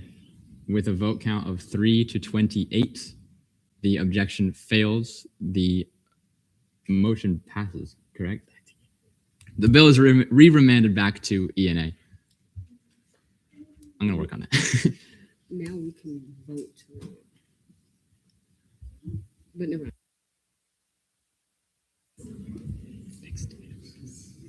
We're going to move on. Proclamations. Proclamation 5803, Venezuelan earthquake. Chair Perez.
We're now in 5 minutes of questioning on the proclamation. Chair Barrios. Move to debate. There's been motion to move to debate and a second. Are there any objections? Seeing none, we're now in debate. Go Chair Barrios, Vice Chair Capinos. I'll be in favor of this proclamation. I think it's really urgent that we show our support for the Venezuelan people. This had a very detrimental impact to their country. I encourage you all to vote in favor of it. Vice Chair Capinos. I agree with Chair Barrios, and I'd also like to add for those that are representing the RSOs of the Venezuela for this proclamation, that you can reach out to them too in this time, because I think that they would really appreciate that. Vice Chair Bove, do you like Hapgood? Do you like Hapgood? Yes, this bill or this proclamation it's well written. It's very timely. I believe it's important. I see absolutely no reason not to pass it. That being said, and I will be voting in favor of it. That being said, in the future, I would love to see us move away from proclamations. They are supposed to be used sparingly. I think this is a great instance to use one, but in the future, if there are things like this that happen again, or just in general, I think it would be really great for us to consider more resolutions to add more kind of actionable items when we're recognizing these things. And that also forces us to look in and say what's going on in our community that we can refer to in a resolution. That all being said, this is a great and important proclamation, and I will be voting in favor. Vice Chair Bove. Move to vote. There's been a motion to vote and a second. Are there any objections? Seeing none, we're now on voting procedures on Proclamation 5803.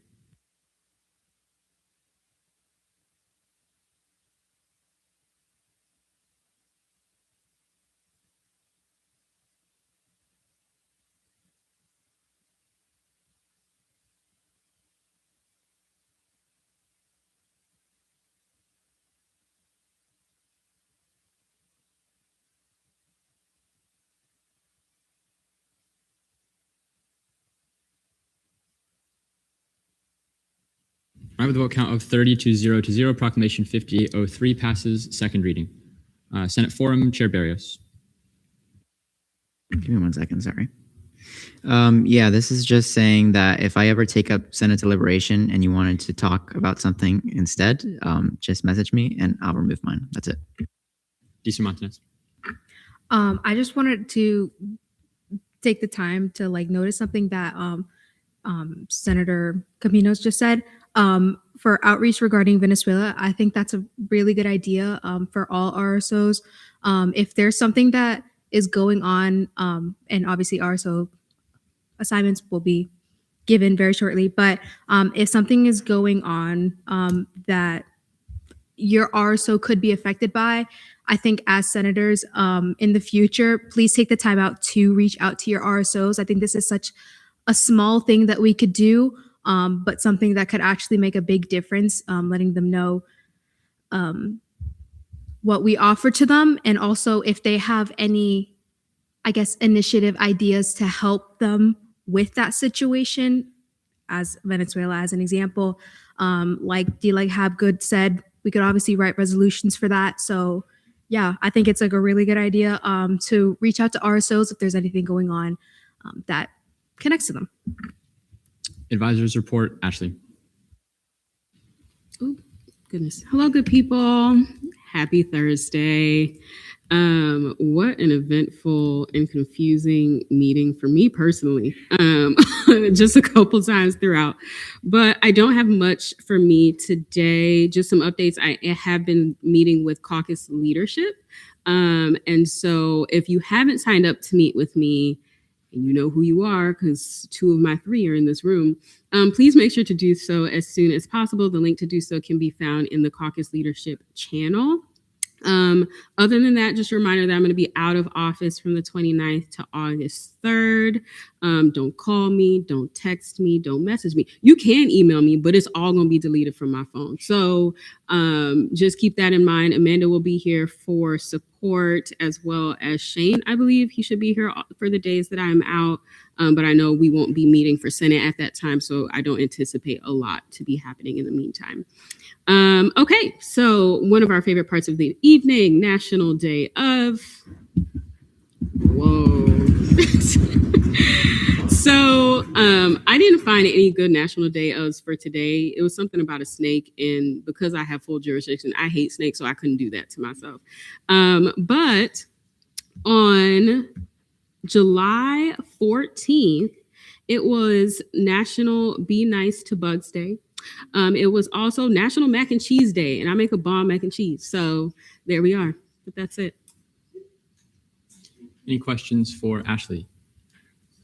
Seeing none, Maite.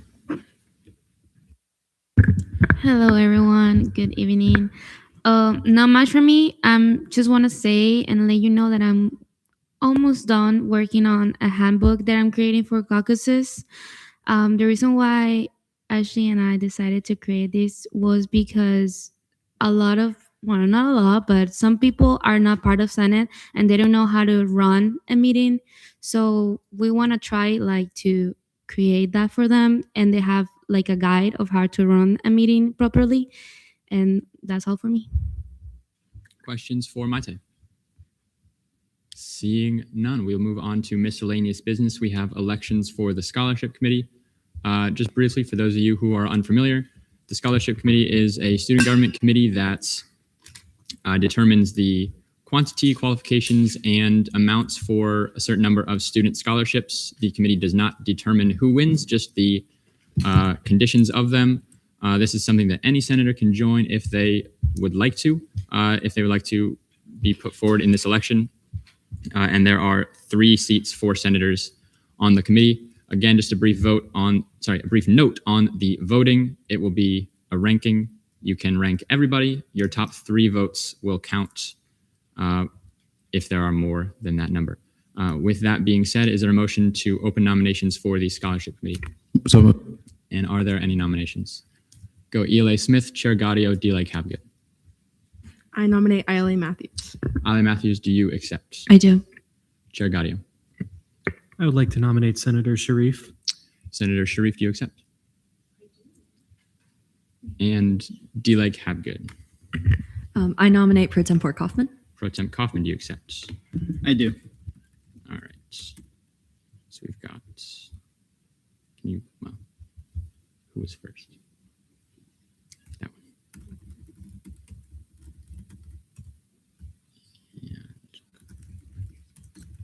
Other nominations, Senator Rickett.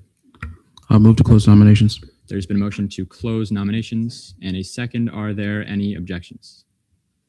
Seeing none, nominations are closed. Is there a motion for speeches, questioning, and debate? Senator Berrios.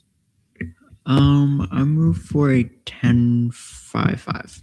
There's been a motion for 10-minute speeches, 5-minute questioning, and 5-minute debates. And a second. Are there any objections? Seeing none, we'll do 10 minutes each in the order of nomination. First up will be Isla Matthews. Am I good to start? Okay. Hello, Senate. For those of you who don't know me, my name is Abigail Matthews, and I have the honor of serving as your internal legislative assistant this year. I'm a rising junior studying political science, and through my time in college, I've met and become friends with many students from different backgrounds. But there's a common topic I see. College is hard. College is hard in many ways, from classes to living on your own. But a common hardship for many is finances. This really showcases the importance of scholarships. As a Florida student myself, I'm on the Bright Future Scholarship, and I would not be able to attend college without that. The scholarships that this committee allocates every year allow so many students to be able to have an education without worrying about financial hardships. If elected as a member of the scholarship committee, I would want to focus on advocating for many different student groups. 3 groups I'm looking on focusing would be transfer students, graduate students, and first-generation students. At UCF, these groups make up a large group of student population. In 2025, UCF admitted 7,000 new transfer students. They admitted 10,000, or UCF, our graduate population is 10,000 students, and our first generation population makes up 20% of UCF. These groups and so many more need to be fairly represented and advocated for in the scholarship committee. If elected, I would work to advocate for more tabling and advertisement for these scholarships. I would work for the committee to make sure the student body is knowledgeable about the amount of scholarships the committee creates proposals for, so most applicants apply for them. I would also encourage the committee to locate the groups that are not represented through these scholarships that are already pre-existing from the previous session, so these groups are more advocated for and supported through the scholarship committee. The scholarship committee has an impactful task for allocating these funds for different scholarships, and if elected as a member, I would work to ensure transparency, collaboration within the committee, and representation for all groups in these scholarships. Thank you, and I yield my time. Point of information, Mr. Speaker. Okay, we have 3 nominations for 3 slots.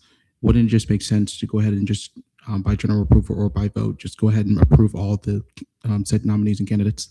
We've gone through a speech. I'm going to get us through all the speeches, and then we can make motions as we see fit. We'll go Vice Chair Sharif. Hi guys, I'm just going to make this real quick and sweet. So for scholarship committee, I'm really involved here at UCF. I love to see what we can do at UCF, and I know that we can give students so much more here at UCF. I believe that scholarships are the #1 way kind of to create that success for students that are underprivileged, and kind of opening up that gate is kind of something that I would love to do. Along with that, I have a lot of resources just being so connected throughout the school, which I would love to use kind of to better this committee. And like ELA Matthew said, let's doing that tabling, and that is all. Pro Temp Kaufman.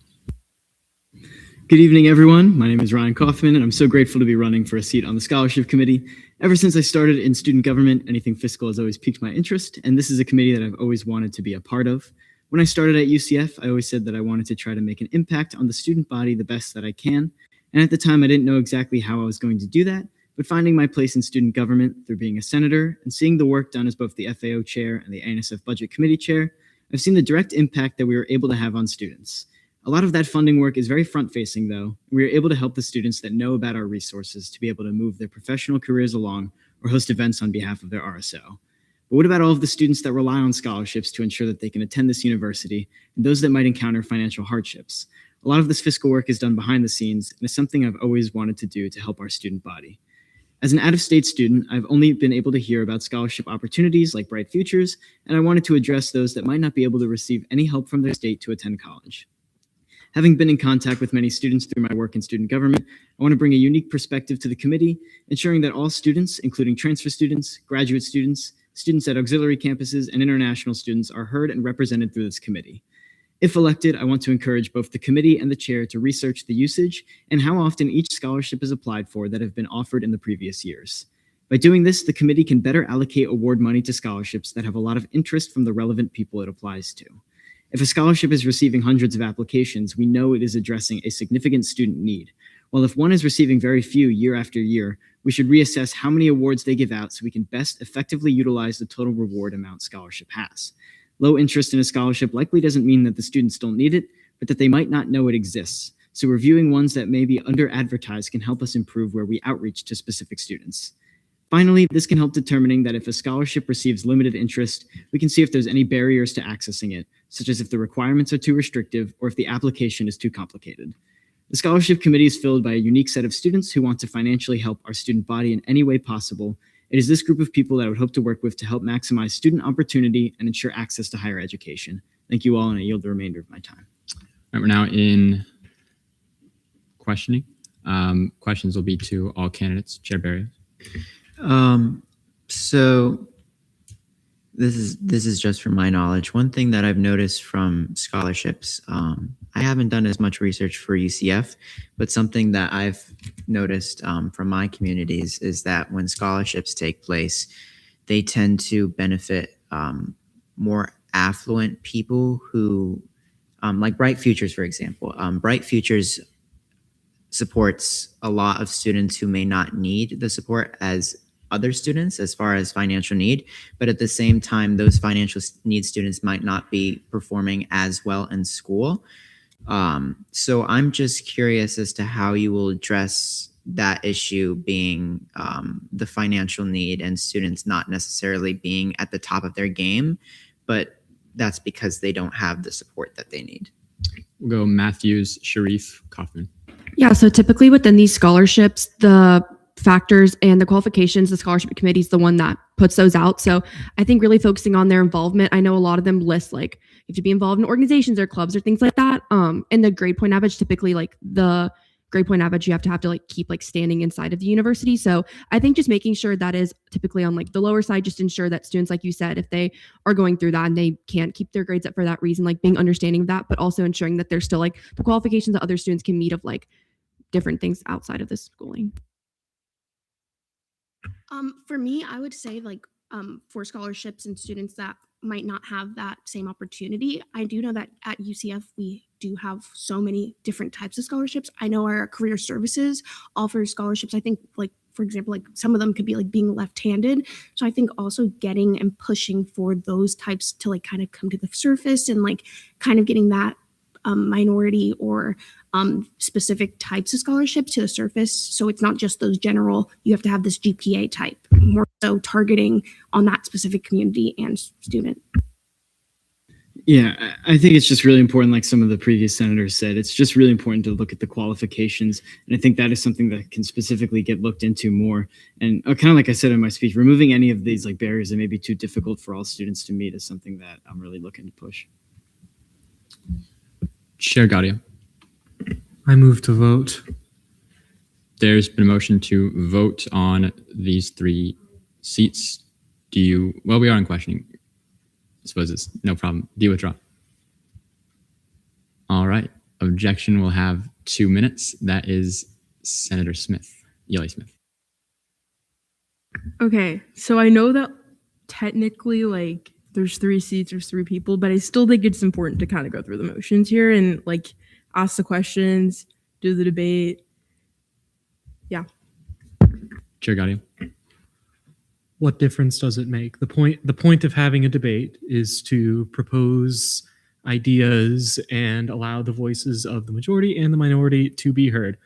There is no majority or minority here. There is 3 people. There is 3 seats. You cannot vote no because it is an election. The best you can do is abstain. But as long as at least one person votes for a candidate, they win, and I can't imagine they wouldn't be voting for themselves. And so let's just get this over with. I yield. We're now in debate on the objection. Chair Barrios. Can I direct a question to you, Speaker Sherman? You may. Can we just approve all of these nominees by general consent? If that motion would be made, I would not see it, only because this will be the software that we're using to vote for ANSF, and I want to make sure that that's not a problem. Okay. You could have appealed that if you would have liked. Still in debate on the objection. Chair Grosso. I'm in agreement with Gaudio. I think these candidates are all qualified and already quite involved in Senate, and I don't think there's like any benefit to be gained out of continuing like the speech questioning debate process. I move to vote. There's been a motion to vote on the objection and a second. Are there any objections?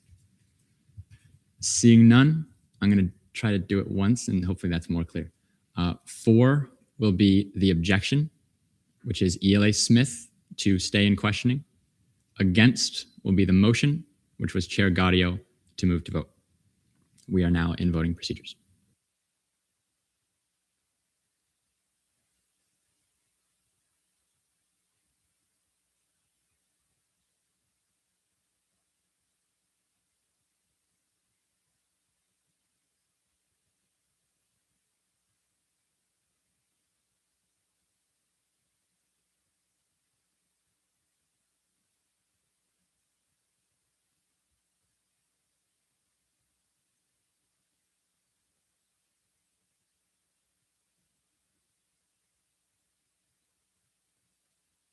With a vote count of 6 to 24, the objection fails. We're now in voting procedures on these 3 seats for the scholarship committee. Again, rank your choices. I'll leave it open for a long time so that there's, you can do that.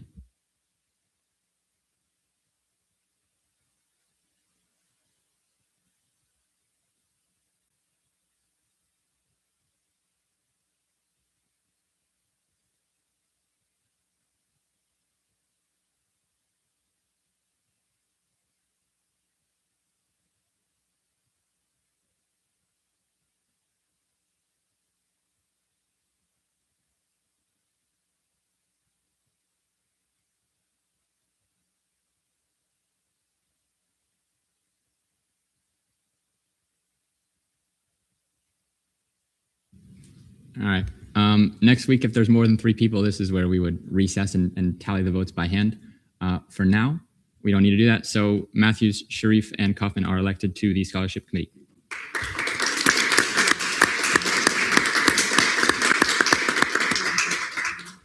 Moving right along, appointments. I hereby appoint Zachary Gaudio to the APIA caucus. Resignations, I resign Anna Reed from CRT and Victoria Jones from the LGBTQ+ caucus. Senator shoutouts. Abby Kilmer. Wait, I raised my hand too fast. I don't even have them. Okay, shout out Ryan and Morgan. Yes, scholarship. We're gonna have so much fun. First meeting, second week of fall semester. Wait, come back to me. I don't remember. Kilmer. I actually have a question. So if we had scholarship ideas, how do we like propose like a scholarship? Like if we see like there's a disparity in like, hey, there's no scholarships for these people. My assumption is that would be largely the work of the committee. I'm sure that they have an open forum in which you can express concerns if you have them, and I'm not sure if anyone wants to clarify. Abby. You can come to the 3 senators that represent that are sitting on it, or like the speaker said, you can come to open forum. Typically a little bit later into the semester, the departments come in and propose scholarships. So maybe just going to the chair and asking when you could come in and propose ideas and things like that. But typically they're the departments that propose the scholarships. Other shout outs, Zach. My good friends in the LJR committee, especially those who are at this week's meeting, for being very patient with me. I assure the rest of the Senate body we most definitely did not convene our meeting at the last possible moment. Of course, our new scholarship committee people, particularly Sharif, who is new to this. So, yeah. Olivia, Gabe, Jimmy. Okay, I want to shout out the DLEG and the DZER. First two fiscal bills, they were great. And then event, I'll be there. I'm really excited for some crafts. Yeah, you guys are doing great. There was something else I wanted to shout out, but it's not coming to me, so. Shout out ORS, my beloved. You guys are getting Chick-fil-A in the first meeting. Woo! So yeah, so if you want to join ORS, you better join now, or else you won't get Chick-fil-A. So just saying. I like to shout out the DZER. I'm very excited for the first event. It's going to be really awesome. Shout out to the people that are in the back that stayed through the whole meeting. Shout out to the 3 people that are viewing us from the live stream. Shout out to you guys.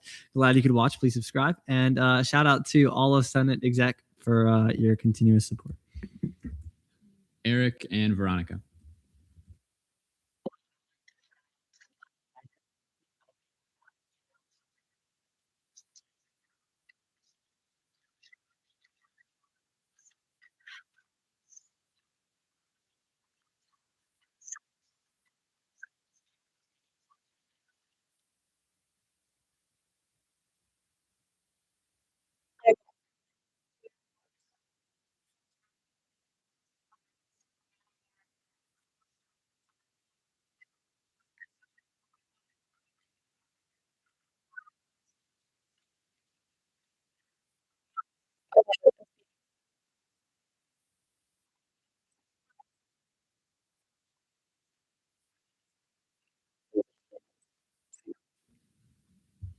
Abby, Adeline, Kilmer.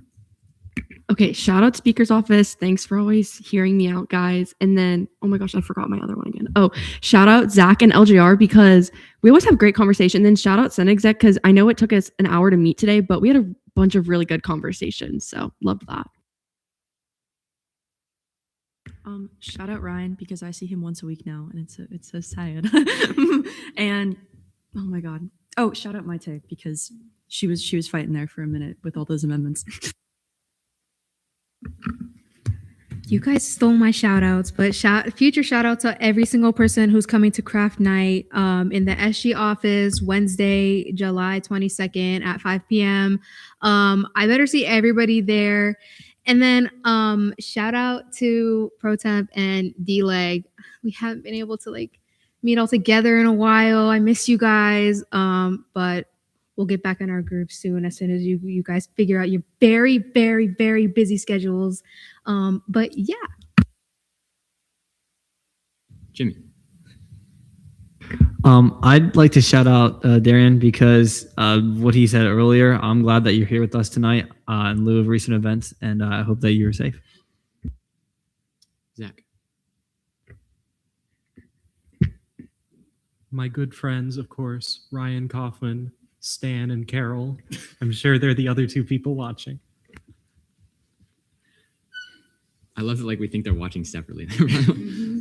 Ryan. So this leads great into my point of the 3 viewers on the live stream are going to be apparently Mila, my grandparents, and Jorge Altuna from last session. So we figured it all out. So shout out Jorge for watching the live stream. And then my grandparents have a shout out this week. It's to everyone. So shout out everyone. Also shout out Abby and Morgan for scholarship. And then shout out the deputies, of course, Adeline for writing her first fiscal bills and Kayla Marr for hosting her event next week. Super excited about all that. And shout out Owen. He's cool. Yeah, shout out Kayla Marr for craft night. It's going to be fun. I want to see you all there. Abby and Olivia for all of their work on the pamphlets, which are going to be ordered very soon. They're very ambitious on the number of pamphlets that we're getting. We're going to have some for next year. As well as thank you to everyone for bearing with my first objection procedure, specifically Zach, who is probably wanting to bang his head against the wall or something. Second one went better, I think. Coffin's Cradle. Now, if this isn't the cutest image you've ever seen of someone, I don't know what is. Let's get some guesses in for this week's Kaufman's Cradle episode. I'm going to go this way around the room. We're going to do Connor, Kalamar, Abby, and Olivia. Yeah, it's definitely Evan. We got Evan, okay. He stole mine. It was Evan. Evan. I mean, I was gonna say Jimmy, but now it might be Evan. All right. Hey, let's get a variety of guesses in here. Jimmy?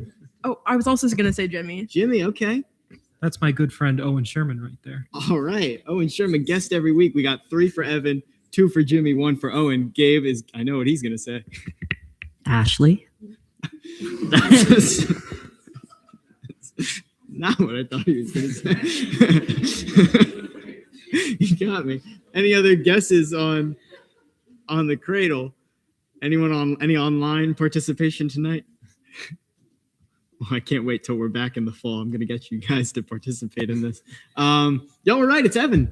That's good. It's gonna be Evan Grosso. So shout out. He was in the cradle tonight. I will take a motion specifically from somebody online.